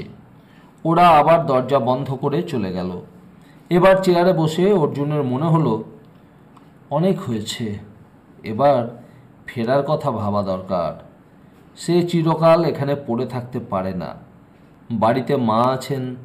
তাছাড়া এদের রেকর্ড যদি ঠিক কথা বলে তাহলে সে পৃথিবীতে 50 বছর বয়স পর্যন্ত বাঁচবে। তাকে মরতে হবে একটা দুর্ঘটনায় পড়ে। অর্জুনের এখনই শরীর শিরশির করল। যদিও 50-এ পৌঁছতে তার ঢের দেরি আছে, কিন্তু তাকে ফিরে যেতে হলে সেই হাইওয়ের পাশের জঙ্গলে যেতে হবে। এখান থেকে সোজা বেরিয়ে যেতে এরা নিশ্চয়ই দেবে না। অর্জুনের মনে হলো এখানকার মানুষজন একটু আলাদা ধরনের, আবেগ কম, কেমন ছাড়া ছাড়া ভাব। তবে হ্যাঁ, এখানে এসে তার কয়েকটা লাভ হয়েছে। প্রথমত, ডক্টর গুপ্ত তাঁর গবেষণা শেষ না হওয়া পর্যন্ত বেঁচে থাকবেন এই তথ্য জানা গেল।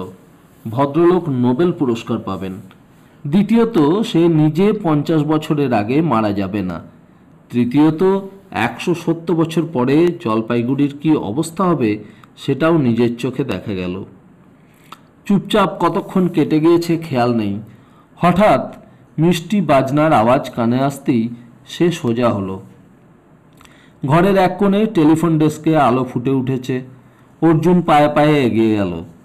যেভাবে এর আগে কথা বলার সময় অন্যদের বোতাম টিপতে দেখেছে, সেইভাবে সে একমাত্র বোতামটি টিপতেই পর্দায় একটি পুরুষের ছবি ভেসে উঠল। ভদ্রলোক বললেন, শুভ সন্ধ্যা, তথ্য জনকল্যাণ দপ্তর থেকে বলছি। আজ দুপুরে আমাদের আপনার কথা জানানো হয়েছে। দেশবাসী আপনার সম্পর্কে জানতে অত্যন্ত কৌতূহলী হয়ে পড়েছেন। আপনাকে কয়েকটা প্রশ্ন করতে চাই।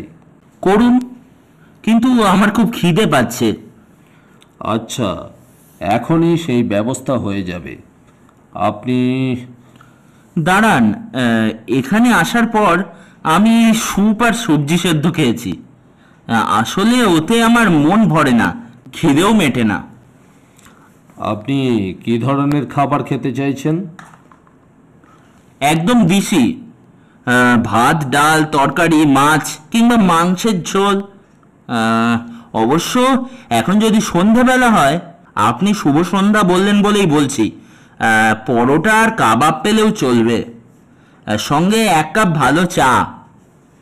1 মিনিট দাঁড়ান। ভদ্রলোক সময় চেয়ে নিয়ে কাউকে ইঙ্গিত করলেন দেখা গেল। তারপর জিজ্ঞেস করলেন, হ্যাঁ, আপনি অর্জুন। 170 বছর আগে এই শহরে বসে সত্য সন্ধান করতেন। হঠাৎ ভবিষ্যতে এসে আপনার কেমন লাগছে? কি কি পরিবর্তন দেখতে পাচ্ছেন? সব কিছুই পরিবর্তিত, এসব আমরা ভাবতেও পারতাম না। তখনকার জীবন আর এখনকার জীবনের মধ্যে কোনটা ভালো? জীবনযাপনের সুবিধাগুলো এখানেই বেশি। আমাদের পূর্বপুরুষ ডক্টর গুপ্তের মহাকাশ এবং সময় সম্পর্কিত আবিষ্কার এখনকার বৈজ্ঞানিকদের খুব সাহায্য করেছে। আমরা এখন স্বচ্ছন্দে সময়কে নিয়ন্ত্রণে রেখে অন্য গ্রহে যেতে পারি। ডক্টর গুপ্তকে আপনি দেখেছেন। একজন মানুষ হিসাবে তিনি কেমন ছিলেন? আমি তাকে মাত্র একটি সন্ধে দেখেছি। সেই সময় তিনি অত্যন্ত আতঙ্কিত ছিলেন, কারণ তার ভয় ছিল কেউ তার গবেষণা নষ্ট করে দিতে পারে। কারা? আমি জানি না। ওহো, এইমাত্র আমাদের খাদ্য দপ্তর জানিয়েছে আপনি যেসব খাবার খেতে চেয়েছেন তা স্বাস্থ্যের পক্ষে মোটেও ভালো নয়। ভাত, ডাল, তরকারি বা মাছের ঝোলে শুধু উদর ভর্তি হয়, কিন্তু কর্মক্ষমতা বাড়ে না। আর পরোটা, কাবাব সুপাচ্য নয়, আপনার পেটের পক্ষে ক্ষতিকর। আসলে এই সব অনাবশ্যক খাবারগুলো অনেক দিন হলো বাতিল করে দেওয়া হয়েছে। মানুষের সেই সব খাবার খাওয়া উচিত যা তার শরীরকে পরিপূর্ণ করবে। আপনি মুরগির মাংস সেঁকা অবস্থায় খেতে পারেন এবং তাই আপনাকে পাঠিয়ে দেওয়া হচ্ছে, এবং সেই সঙ্গে ভালো দুধ। ভদ্রলোক হাসলেন। অর্জুন বিমর্ষ হলো। এইভাবে বেঁচে থাকার কোনো মানে হয় না। আপনি কি কিছু বলছেন? ভদ্রলোক যেন ঠিক বুঝতে পারেননি। আমি যা বলছি তা আপনি বুঝতে পারবেন না। কেন?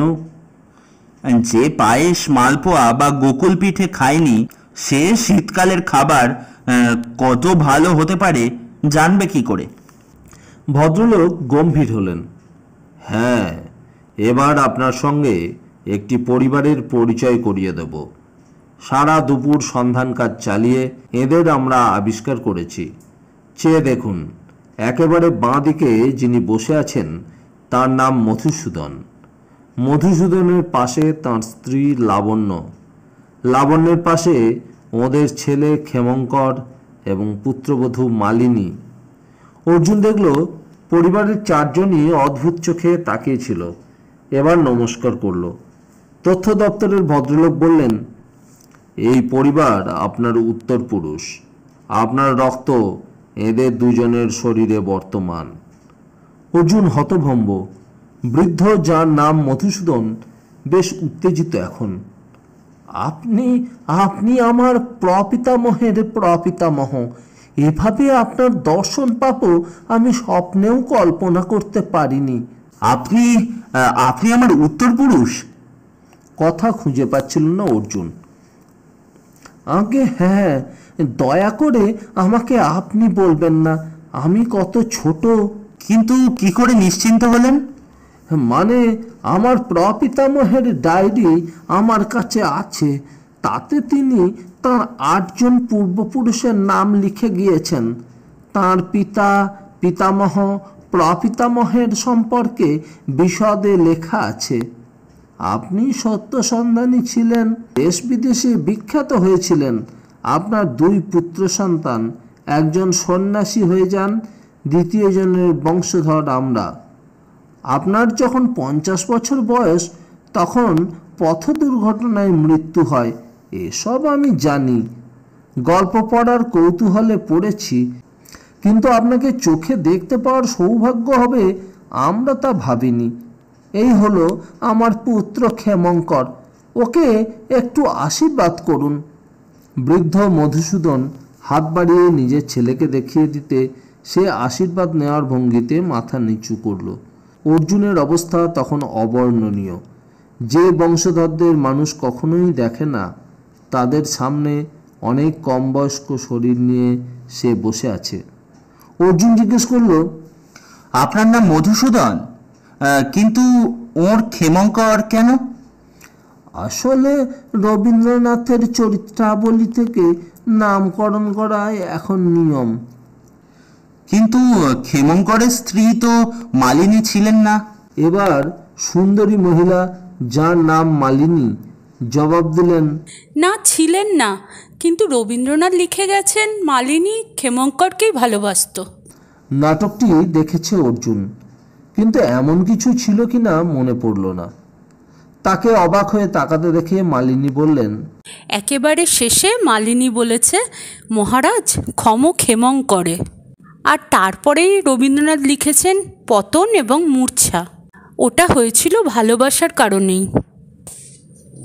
এবার লাবণ্য জিজ্ঞেস করলেন, অনুগ্রহ করে আপনি কি একবার আমাদের বাড়িতে আসবেন? আমি কোথায় যেতে পারি তা জানি না। এরা আমার গতিবিধি নিয়ন্ত্রিত করেছেন। তথ্য দপ্তরের ভদ্রলোক বললেন, আপনার মঙ্গলের জন্যই তা করা হচ্ছে। সাধারণ মানুষ যদি জানে আপনি বিংশ শতাব্দীর মানুষ, তাহলে আপনি বিপদে পড়তে পারেন। সেটা আমরা চাই না। বিপদে পড়ব কেন? ইতিহাস বলে বিংশ শতাব্দীর মানুষেরা অত্যন্ত সন্দেহপ্রবণ ছিল। তারা অকারণে বিশ্বজুড়ে দুবার মারাত্মক যুদ্ধ করেছে। সেই যুদ্ধে নৃশংসভাবে তারা শত্রুপক্ষের মানুষকে হত্যা করতে দ্বিধা করেনি। সেটা জার্মানি, ব্রিটেন এবং আমেরিকার রাষ্ট্রনায়করা করেছিলেন।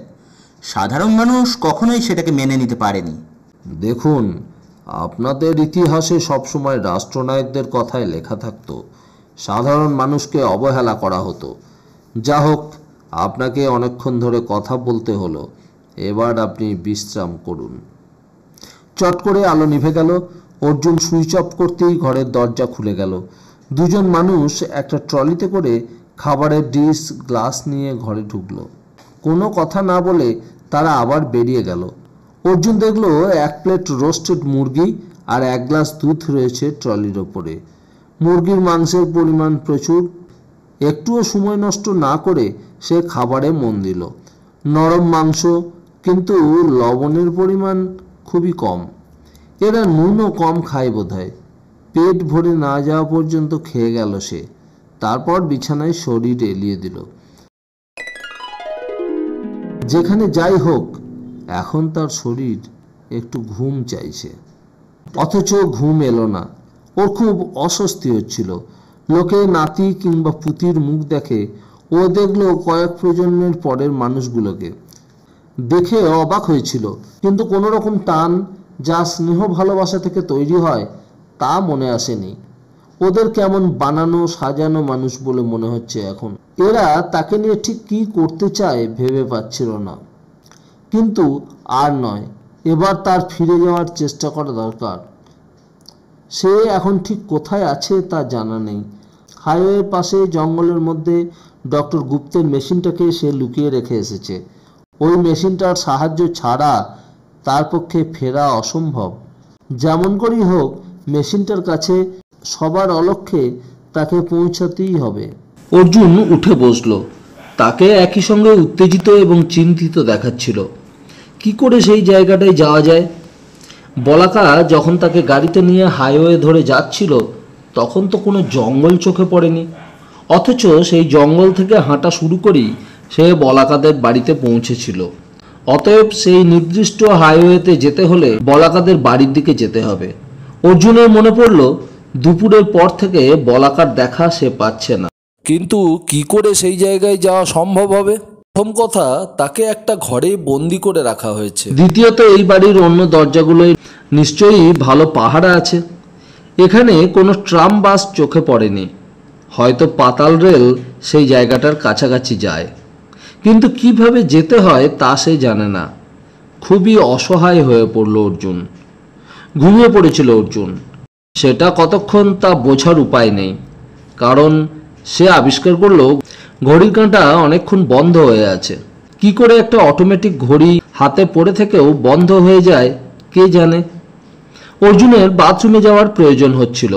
ঘরের ওপাশে একটা দরজা আছে, ঢোকার পরেই চোখে পড়েছিল। সে বিছানা ছেড়ে সেই দরজায় চাপ দিতে একটা মাঝারি ঘর দেখতে পেল। হালকা আলো জ্বলছে, ঝকঝকে তকতকে আধুনিক টয়লেট। লোকগুলোর তাহলে রুচি আছে। শরীর হালকা হওয়ার পর সে জানলাটার দিকে তাকালো। কাঁচের জানলা, ভেতর থেকেই বন্ধ। সে একটু চেষ্টা করতেই জানলাটা খুলে গেল। চোখের সামনে নীল আকাশ, অনেক তারার ভিড় সেখানে। তার মানে এখন রাত অনেক। কোথাও কোনো শব্দ নেই। সে রয়েছে বেশ কয়েকতলা ওপরে। এই জানলা দিয়ে নিচের দিকটা আদৌ দেখা যাচ্ছে না।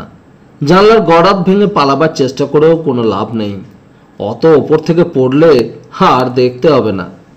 ফিরে আসছিল অর্জুন। হঠাৎ খেয়াল হলো তার মৃত্যু হবে 50 বছর বয়সে। 50 হতে তো বহুত বহুত দেরি।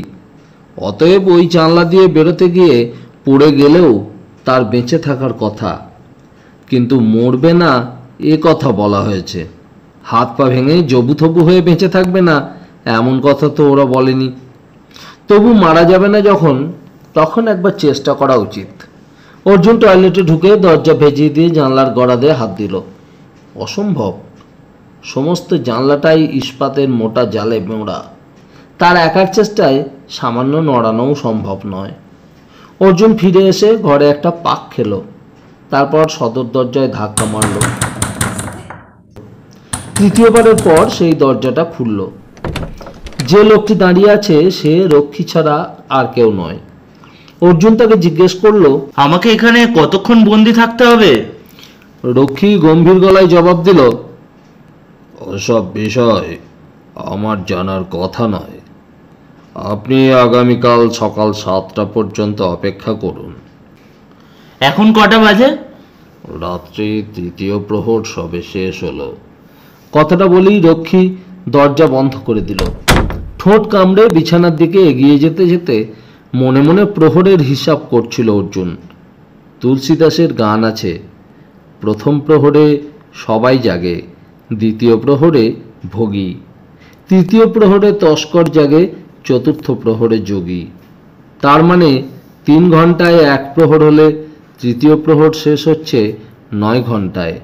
সন্ধে 6টা থেকে 9 ঘন্টা মানে এখন সবে 3টে বেজেছে। সে ঘড়ির কাঁটা 3টেতে নিয়ে গেলেও সেটা চালু হলো না। হঠাৎ খেয়াল হতে সে দিন এবং বছরের কাঁটা ঘুরিয়ে 170 বছর এগিয়ে নিয়ে আসা মাত্র আশ্চর্যজনকভাবে ঘড়ি চালু হলো। অর্থাৎ ঘড়িও ঠিক সময়ের সঙ্গে তাল রেখে চলতে চায়। হঠাৎ কানে একটা শব্দ হলো, কোনো কিছু যেন ঘষতে গেল।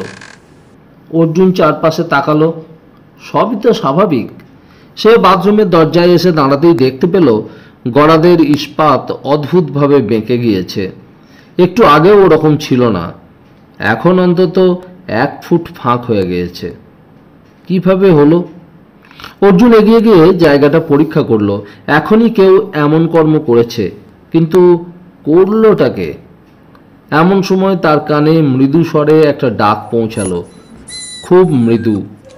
কিন্তু ডাকটা যে কুকুরের তাতে কোনো সন্দেহ নেই।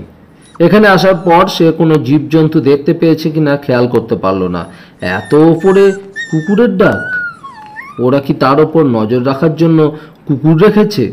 অর্জুন অন্যমনস্কভাবে ঘরে ফিরে বিছানায় বসতে যেতে খুব কাছ থেকে কুকুরের ডাক শুনতে পেল। ভালো করে তাকাতেই চক্ষু স্থির। আরে, এ তো তাতান, ডক্টর গুপ্তের সেই ছোট হয়ে যাওয়া কুকুর, যার সন্ধানে অন্য গ্রহ থেকে উপদ্রব আসত। সেই ছোট্ট কুকুর সমানে ডেকে যাচ্ছে। অর্জুন অনেকটা ঝুঁকে আদুরে গলায় ডাকলো, তাতান, তাতান। সঙ্গে সঙ্গে কুকুরটা ডাক থামিয়ে কুই কুই শব্দ করতে লাগলো লেজ নাচিয়ে। অর্জুন ওকে হাতে তুলে নিল। তাতান, তুই এখনো বেঁচে আছিস? অদ্ভুত ব্যাপার। তুই এখানে এলি কি করে?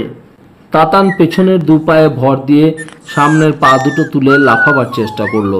মনে হচ্ছিল অনেককাল পরে সে একটা চেনা মানুষকে দেখতে পেয়েছে। অর্জুন কোনো ব্যাখ্যা পাচ্ছিল না। সে যখন মেশিনে উঠে বসেছিল তখন তাতান ছিল বাক্সে। সময় যন্ত্রের মাধ্যমে এত দূরে আসা ওর পক্ষে সম্ভব নয়। তাছাড়া ওই ছোট্ট কুকুর এত ওপরে উঠে এসে ইস্পাত মাখাতেও পারবে না। অর্জুন তাতানের গলায় আঙুল বুলিয়ে আদর করলো। তাতান, আমি এখন বন্দি, কিভাবে ফিরে যাব জানি না। তোকে দেখে খুব ভালো লাগছে। হঠাৎই খাটের খানিকটা দূরে রাখা চেয়ারটা ঘষ্টে একটু এগিয়ে এসে দুলতে লাগলো। অর্জুন হতভম্ব। এরকম ভৌতিক ব্যাপার দেখে অন্য সময় কি করতো সে জানে না, কিন্তু তাতান সঙ্গে থাকায় সে শক্ত হয়ে তাকালো। তার মনে পড়ল ডক্টর গুপ্তের গাড়িটার কথা। ডক্টর গুপ্ত যাকে উপদ্রব বলতেন, সেই ভিন্ন গ্রহের প্রাণীটি এসে ডিকি খুলে কত না ভৌতিক কাণ্ড করেছিল সেই বিকালে। এখানেও তেমন কিছু কি ঘটছে? অর্জুন সন্দিগ্ধ চোখে তাকালো। চেয়ারটা চুপচাপ এখন, তাতান তার মুখের দিকে তাকিয়ে। অর্জুনের মনে হলো সেই উপদ্রবটি নিশ্চয়ই তাতানকে নিয়ে এসেছে, নইলে এর এখানে আসার কোনো উপায় ছিল না। কিন্তু তাতান 170 বছর পরেও বেঁচে আছে। অর্জুন চেয়ারটির দিকে তাকিয়ে বলল, আপনি কে আমি জানি না, তবে মনে হচ্ছে আপনি তাতানের বন্ধু। আপনারা কোত্থেকে আসছেন? কোনো জবাব এলো না, শুধু চেয়ারটা সামান্য সরে গেল। অর্জুন আবার জিজ্ঞেস করলো, আপনি কি আমার ভাষা বুঝতে পারছেন না? কোনো প্রতিক্রিয়া নেই। এবার তাতানকে দেখা গেল উত্তেজিত হয়ে বিছানার ধারে চেয়ারের দিকে ছুটে যেতে। একেবারে কিনারে পৌঁছে চেয়ারের দিকে মুখ করে সে সমানে চিৎকার করতে লাগলো। সঙ্গে সঙ্গে চেয়ারটা সরে এলো বিছানার পাশে। তাতানের গলা থেকে গোঁ গোঁ শব্দ বের হচ্ছিল। এবার রাগী কুকুরকে আদর করলে এমন শব্দ বের করে তারা, অর্থাৎ ওই আদরে তাতান খুশি হচ্ছে না। ঘরের ভেতর এখন 3টি প্রাণী, যার একজন অদৃশ্য।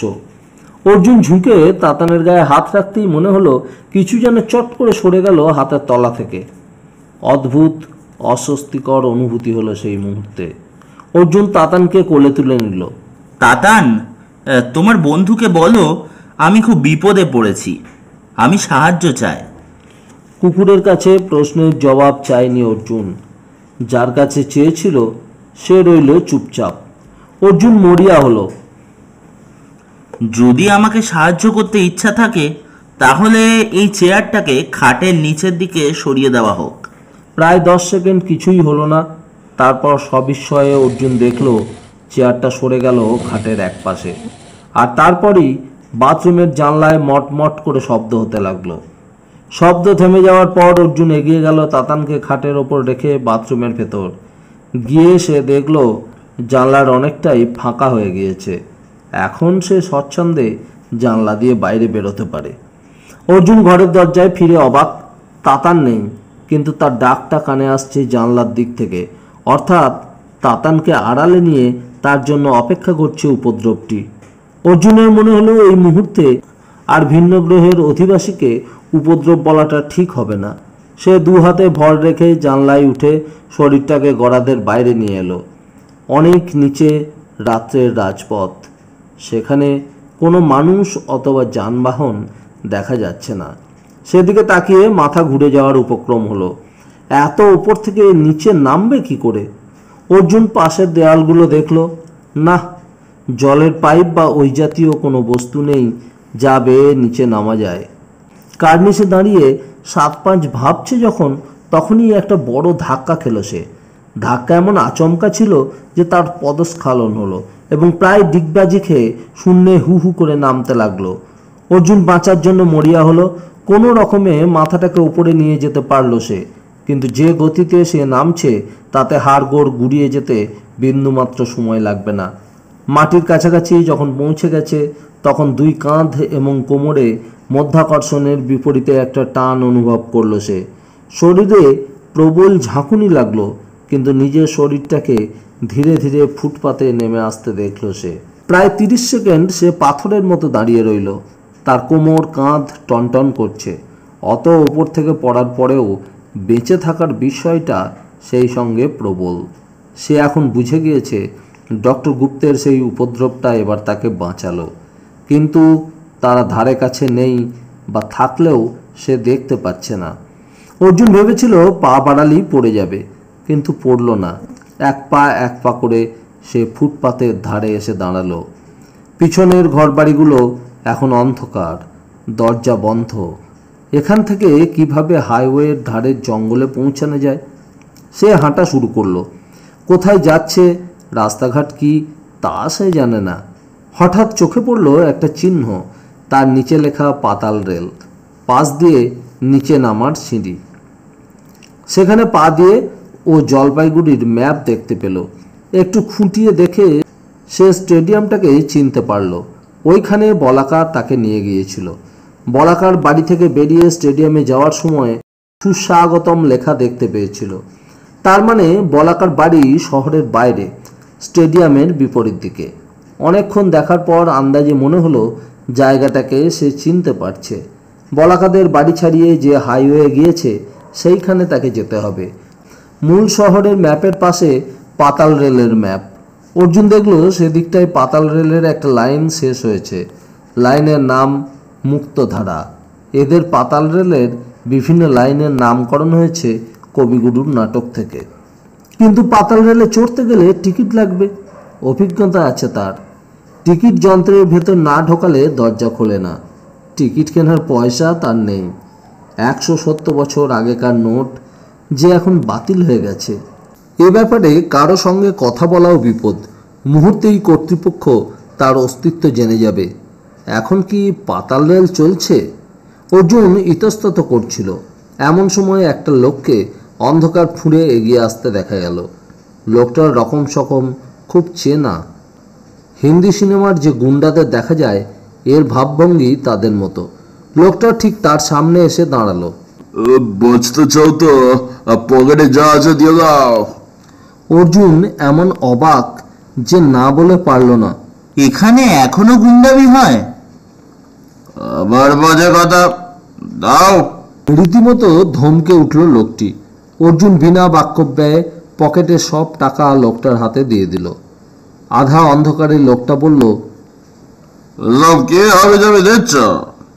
তোমার ক্রয়পত্র নেই? না। অর্জুনের মনে পড়ল বলাকা একটা কার্ড নিয়ে ঘোরে। এগুলো কে? টাকা। দোষ?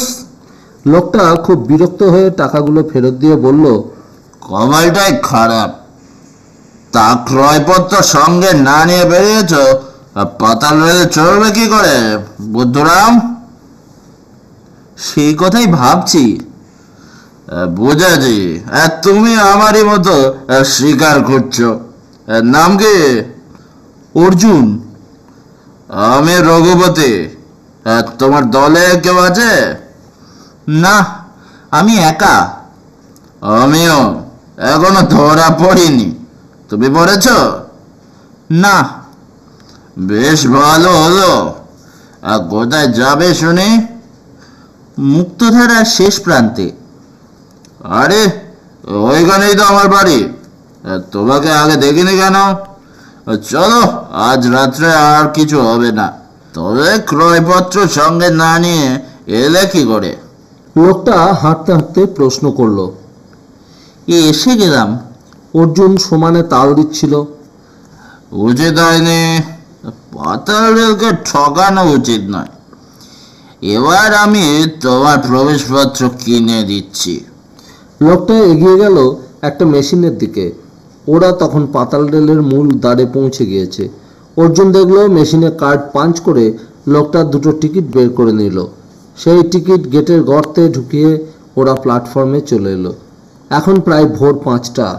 মাটির নিচে পাশাপাশি 8টি প্ল্যাটফর্ম। এই ভোরে 2-3 জন যাত্রী দাঁড়িয়ে। রঘুপতি বলল, এখানে কিছু করবে না, চারধারে জাল পাতা আছে। ঠিক 5টা 10-এ ওরা ট্রেনে উঠল। ট্রেনের ভেতরটা রবীন্দ্রনাথের নানা লাইন ছবির মতো লেখা, কিছু চরিত্রের ছবিও আছে। অর্জুন ছুটন্ত ট্রেনে বসে জিজ্ঞেস করলো, তুমি কি করো? মাংস বিক্রি করতাম। 5 মাস আগে ওরা আমার লাইসেন্স কেড়ে নিয়েছে। কেন? মাংসটা নাকি ভালো ছিল না। এখন চলে কি করে? বেকার ভাতা দেয়, তাতে চলে নাকি? তাই সপ্তাহে একদিন বেরিয়ে এসে এই কাণ্ড করি। আর ক্রয়পত্র হাতিয়ে সঙ্গে সঙ্গে তাই দিয়ে জিনিসপত্র কিনে সেটাকে ফেলে দিই, দিয়ে বাড়ি ফিরি। তুমি কি করো? সত্য সন্ধান। সেটা কি জিনিস? তুমি বুঝবে না, ধরা পড়লে কি হবে তোমার? 20 বছর। আর তোমার? আজীবন। অর্জুন হাসল। তাহলে তো তুমি আমার চেয়েও বড় কিছু করো। এক একটা স্টেশনে পাতাল রেল দাঁড়াচ্ছিল আর যাত্রীদের সংখ্যা বেড়ে চলছিল। তারা উঠে অর্জুনের দিকে তাকাচ্ছিল বারে বারে, কিন্তু সে একজন যাত্রীর সঙ্গে কথা বলছে দেখে চোখ সরিয়ে নিচ্ছিল। রঘুপতি হাসল। এই পোশাক কোথা থেকে পেলে? পেয়ে গেলাম। খুব মজাদার পোশাক বটে। মুক্তধারার শেষ প্রান্তে ওরা ট্রেন থেকে নামলো। গেট থেকে বাইরে পা দিতেই আকাশবাণী হলো। জলপাইগুড়ি শহরের অধিবাসীদের জানানো হচ্ছে, গতকাল অতীত থেকে আসা একটি মানুষকে গ্রেপ্তারের পর যখন পর্যবেক্ষণের জন্য রাখা হয়েছিল, তখন সে বিভ্রম তৈরি করে পালিয়ে গিয়েছে। তার পোশাক মজাদার, কিন্তু সে অতীব বুদ্ধিমান। ইস্পাতের গরাদ ভেঙে বহুতল বাড়ি থেকে লাফিয়ে পড়েও সে জীবিত অবস্থায় এই শহরে ঘুরে বেড়াচ্ছে। আমাদের পক্ষে বিপজ্জনক এই ব্যক্তিকে দেখা মাত্র কর্তৃপক্ষকে সে খবর দিলে তাকে পুরস্কৃত করা হবে। রঘুপতি দাঁড়িয়ে পড়েছিল ঘোষণাটা শুনতে। স্টেশনের মাইকে ঘোষণাটা শোনা যাচ্ছিল। হঠাৎ রঘুপতি সাঁ করে অর্জুনের দিকে ঘুরে দাঁড়াতেই কেউ তাকে নির্দেশ দিল, আঘাত করো। অর্জুনের হাত এবং পা একই সঙ্গে রঘুপতির শরীরে আঘাত করতেই সে ছিটকে পড়ল মাটিতে। কে দেখছে না দেখছে লক্ষ্য না করে অর্জুন দ্রুত হাঁটতে শুরু করলো। এদিকে রাস্তাঘাট পরিষ্কার এবং বাড়িঘরের সংখ্যা কম। এখন ভোর বলেই সম্ভবত রাস্তায় মানুষ নেই। বেশ কিছুটা যাওয়ার পর সে দেখল একজন বৃদ্ধা তার বাড়ি থেকে বেরিয়ে সামনে দাঁড় করিয়ে রাখা গাড়ির দিকে এগোচ্ছেন। গাড়িতে কোনো ড্রাইভার নেই, সম্ভবত বৃদ্ধাই চালাবেন। অর্জুন একেবারে বৃদ্ধার সামনে পৌঁছে গেলে তিনি মুখ ফেরালেন। ভদ্রমহিলা প্রচণ্ড স্থূলকায়, কিন্তু হাসি খুশি। তিনি অর্জুনকে বললেন, সুপ্রভাত। সুপ্রভাত। অর্জুন চটপট জবাব দিল। বৃদ্ধা এবার ঝুঁকে গাড়ির দরজা খুলতে গেলেন। চাবি নয়, দরজার গায়ে চাকতির নম্বর ঠিক জায়গায় নিয়ে এলে দরজা খুলে যাবে। বৃদ্ধা সেটা মন দিয়ে করার চেষ্টা করতেই তার হাত থেকে ব্যাগ পড়ে গেল। অর্জুন সেটা কুড়িয়ে ফেরত দিতে বৃদ্ধা খুব খুশি হলেন। অনেক ধন্যবাদ।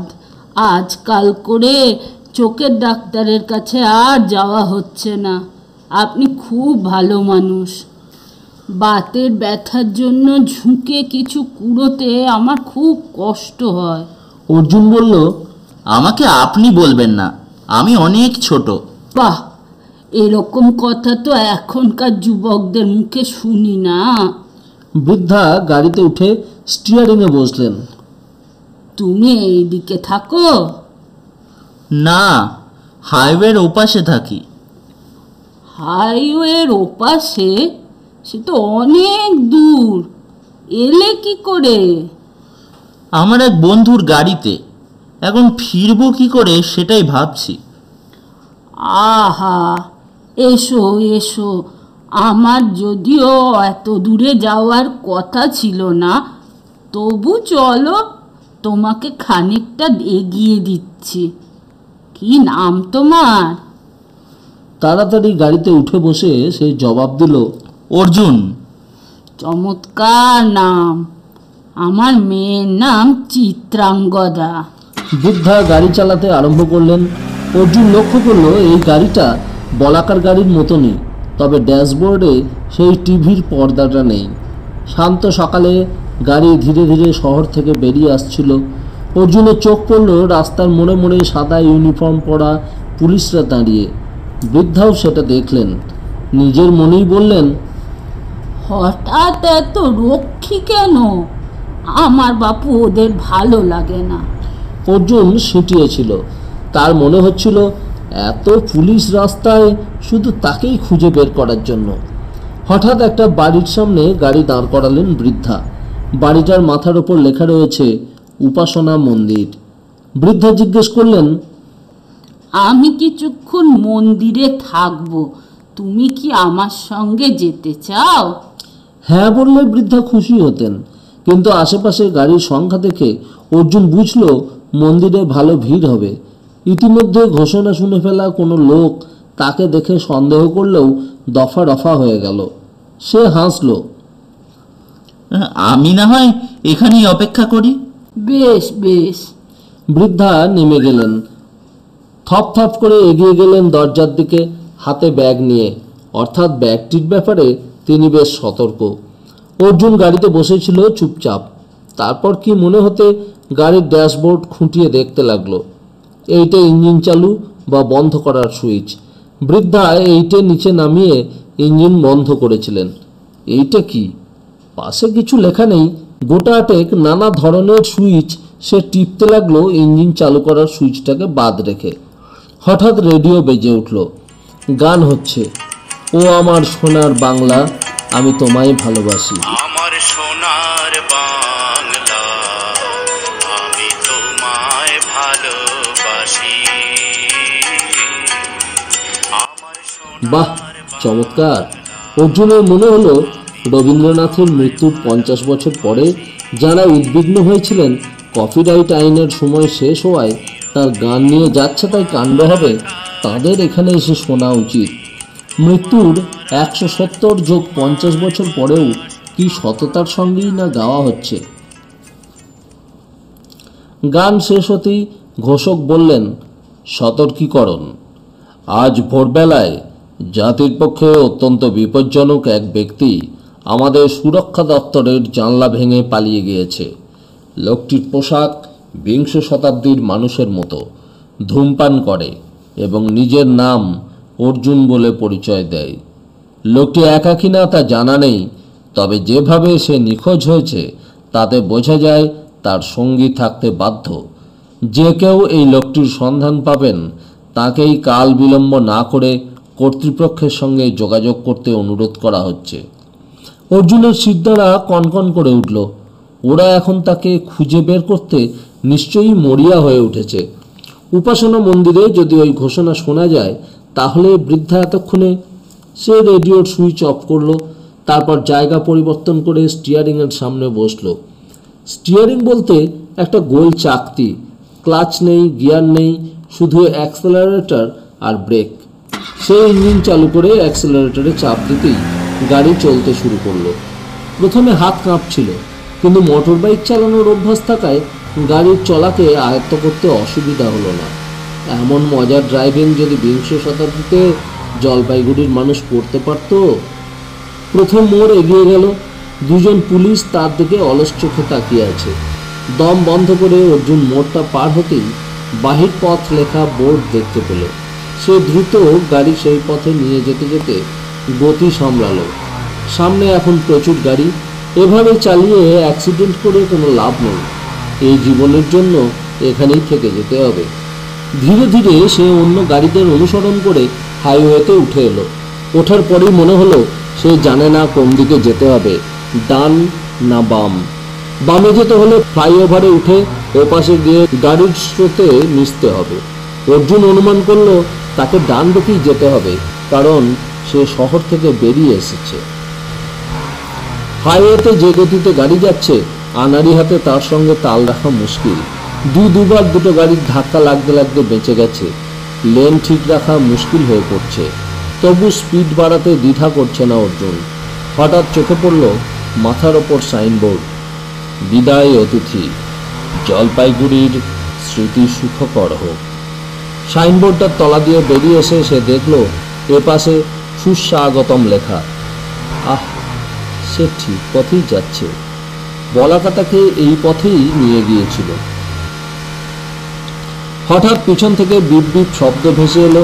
গাড়ির আয়নায় অর্জুন দেখলো একটা লাল আলো জ্বালানো গাড়ি তার পিছন পিছন আসছে ওই শব্দ করতে করতে। এটা নিশ্চয়ই পুলিশের গাড়ি। পুলিশ তার খবর পেল কি করে? বৃদ্ধা কি তাঁর গাড়ি হারানোর ব্যাপারটা পুলিশকে জানিয়েছেন? অর্জুন আরো গতি বাড়ালো। তার গাড়ি একমাত্র হর্ন দিচ্ছে, ফলে অন্য গাড়ি সামনে থেকে সরে গিয়ে পথ করে দিতে লাগলো। এঁকে বেঁকে অর্জুনের গাড়ি ছুটতে লাগলো সামনে, পিছনে পুলিশের গাড়িটা একটু হকচকিয়ে গিয়ে গতি বাড়ালো। খানিকটা যাওয়ার পর অর্জুন বুঝতে পারলো পুলিশের গাড়িটা অনেক শক্তিশালী। প্রায় তার গায়ের কাছে চলে এসে পুলিশ অফিসার হাত মাইকে আদেশ করলেন, গাড়ি থামাও, নইলে গুলি করব। অর্জুন কান দিল না। এদিকটায় রাস্তার দুপাশে ফাঁকা জমি, হঠাৎ ডান দিকে জঙ্গল দেখতে পেল। পুলিশের গাড়ি এবার তার ঘাড়ের কাছে এসে পড়েছে। রিভলভারটাকে প্রায় নাকের ডগায় দেখতে পেয়ে ঘাবড়ে গেল অর্জুন। তার হাত কেঁপে উঠল। ব্রেকে পা দেওয়ার বদলে চাপ বাড়ালো অ্যাক্সিলারেটরে। দড়াম করে একটা আওয়াজ হলো। অর্জুনের গাড়ির ধাক্কায় পুলিশের গাড়ি ছিটকে গেল রাস্তার এক পাশে। অর্জুনের গাড়ি পাক খেতে খেতে শেষ পর্যন্ত সামলে নিয়ে ছুটল আরো জোরে। পিছনে কাত হয়ে থাকা পুলিশের গাড়ির দিকে তার নজর দেওয়ার সময় নেই। মিনিট খানেকের মধ্যেই বিপ আওয়াজে কান ঝালাপালা হওয়ার অবস্থা। অর্জুন বুঝলো আরো পুলিশের গাড়ি ছুটে আসছে তার দিকে। এরা সম্ভবত হাইওয়ের ধারে দাঁড়িয়েছিল। এবার ওরা গুলি করবেই। অর্জুন পাশের জঙ্গলের দিকে তাকালো। এই জঙ্গলটাই তো। 3টে সিডুঙ্গে গাছ পাশাপাশি দাঁড়িয়েছিল। সেগুলো কোথায়? বুলডগের মতো গাড়িগুলো ছুটে আসছে পেছনে। অর্জুন দেখতে পেল হাইওয়ে থেকে একটা সরু পথ চলে গেছে জঙ্গলের মাঝখান দিয়ে। সে চকিতে স্টিয়ারিং ঘোরালো। ব্রেক কষেও শেষ রক্ষা করতে পারল না। গাড়িটা প্রচণ্ড জোরে ধাক্কা মারল রাস্তার পাশের রেলিংয়ে, মেরে স্থির হয়ে গেল। দরজা খুলে লাফিয়ে নেমে অর্জুন জঙ্গলের দিকে দৌড়াতে লাগলো। পুলিশের গাড়িগুলো ব্রেক কষে থামতে থামতে সে জঙ্গলে ঢুকে পড়ল এবং তখনই তার কানে খুব নিচু পর্দায় ঘেউ ঘেউ ডাক ভেসে এলো। অর্জুন চিৎকার করে উঠল, তাতান! কিন্তু চিৎকারটা এবার পিছন থেকে। অর্জুন দেখলো একগাদা পুলিশ চেন বাঁধা কুকুর হাতে নিয়ে ছুটে আসছে। কুকুরগুলো হিংস্র, ডাকছে তারাই। অর্জুন ছুটল। একটা সময় কুকুরের ডাক মিলিয়ে গেল, কিন্তু খুব কাছ থেকে নিচু গলার ডাক ভেসে এলো। অর্জুনের মনে হলো তাতানকে নিয়ে সেই অন্য গ্রহবাসী তার সামনে এগিয়ে চলছে। এর মানে ওরা সারাক্ষণ তার সঙ্গে ছিল। মাথার ওপর এখন বিমানের আওয়াজ। অদ্ভুত চেহারার বিমানগুলো এখন জঙ্গল খুঁজে বেড়াচ্ছে। হঠাৎই তাদের একটা অর্জুনকে দেখতে পেল। সঙ্গে সঙ্গে জোরালো আগুনের একটা রশ্মি নেমে এলো ওপর থেকে। অর্জুন দৌড়ে সময় মতো সরে গিয়ে দেখল সেই জায়গার গাছপালা পুড়ে কালো হয়ে গেল। স্তিমিত হয়ে আসা কুকুরের ডাক অনুসরণ করে কিছুটা যেতেই সে 3টে সিডিঙ্গে গাছ দেখতে পেল। অর্জুন এতটা উত্তেজিত হয়ে পড়েছিল যে খেয়াল করেনি একজন পুলিশ অফিসার তার দিকে এগিয়ে আসছে। যখন দেখতে পেল তখন মেশিনটার উদ্দেশ্যে না দৌড়ে কোনো উপায় নেই। মাথার পাশ দিয়ে দুবার গুলি ছুটে গেল। মেশিনটার কাছে পৌঁছে দরজা খুলে সে পিছনে তাকিয়ে হিংস্র পুলিশটিকে দেখতে পেল। স্থির হয়ে দাঁড়িয়ে তার দিকে বন্দুক তাক করেছে। হঠাৎই লোকটা হতভম্ব হয়ে পাশে ঘুরে দাঁড়ালো। অদৃশ্য কিছু তাকে ধাক্কা মেরেছে বলে মনে হলো। অর্জুন আর অপেক্ষা না করে মেশিনে উঠে বসে ইঞ্জিন চালু করার সুইচে হাত দিয়ে নব ঘোরাতে লাগলো।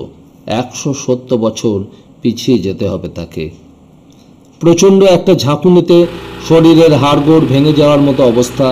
অর্জুন চোখ মেলে দেখল চারপাশ কেমন অন্ধকার অন্ধকার। সে কোথায়?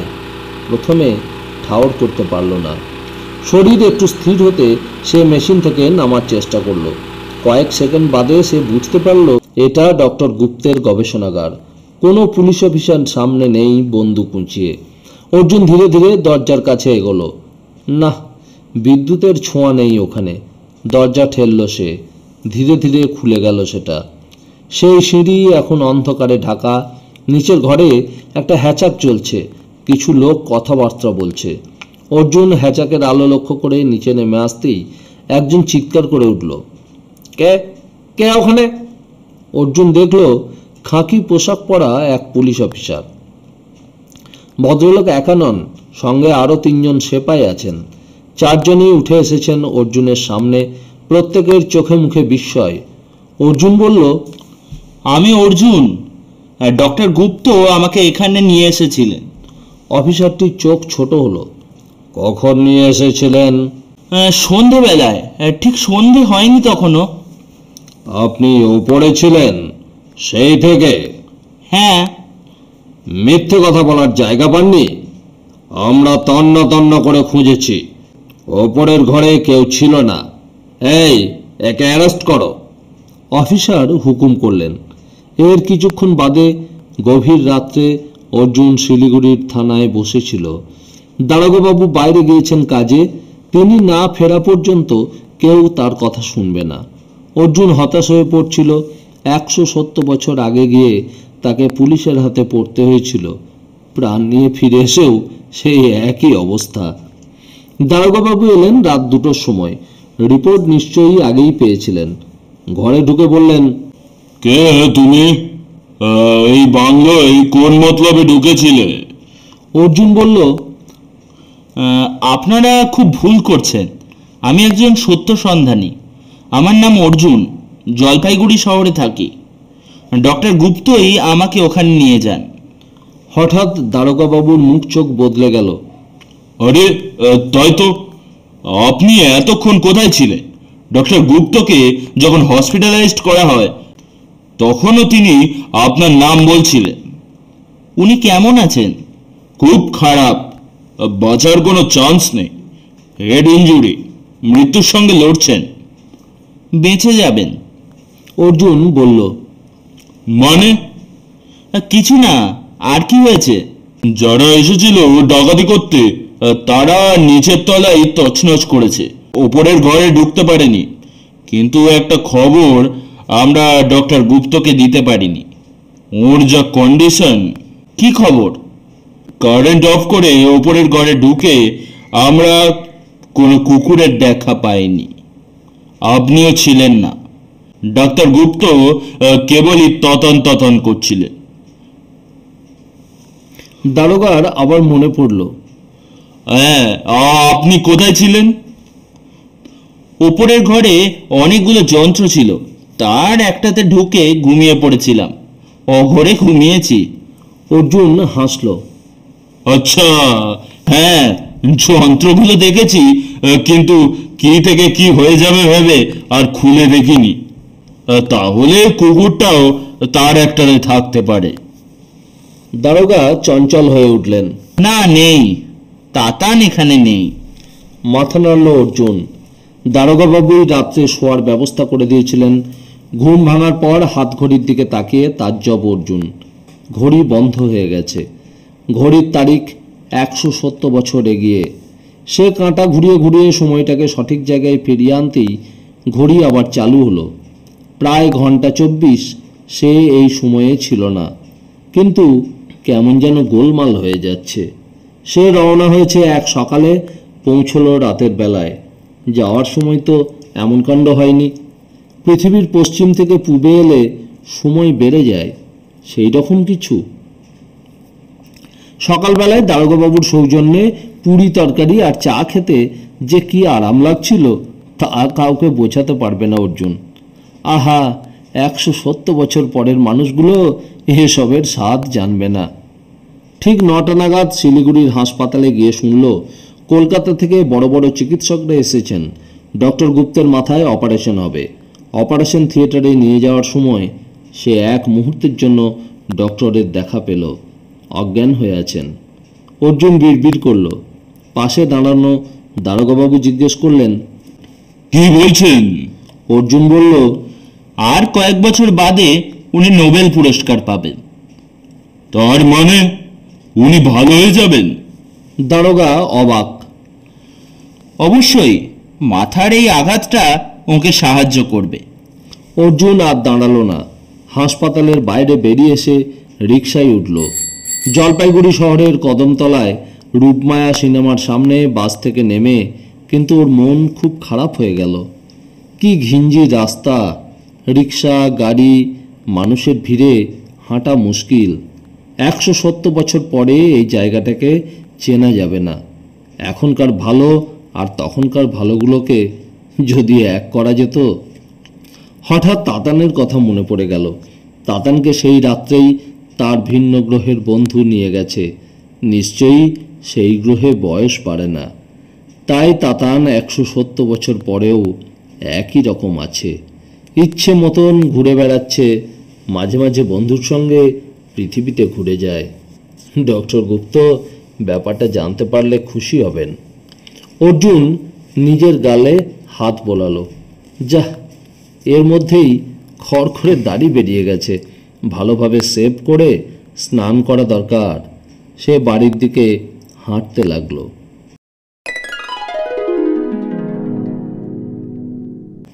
এতক্ষণ শুনছিলেন সমরেশ মজুমদারের লেখা অর্জুন বেরিয়ে এলো অবলম্বনে টাইম মেশিন রহস্য।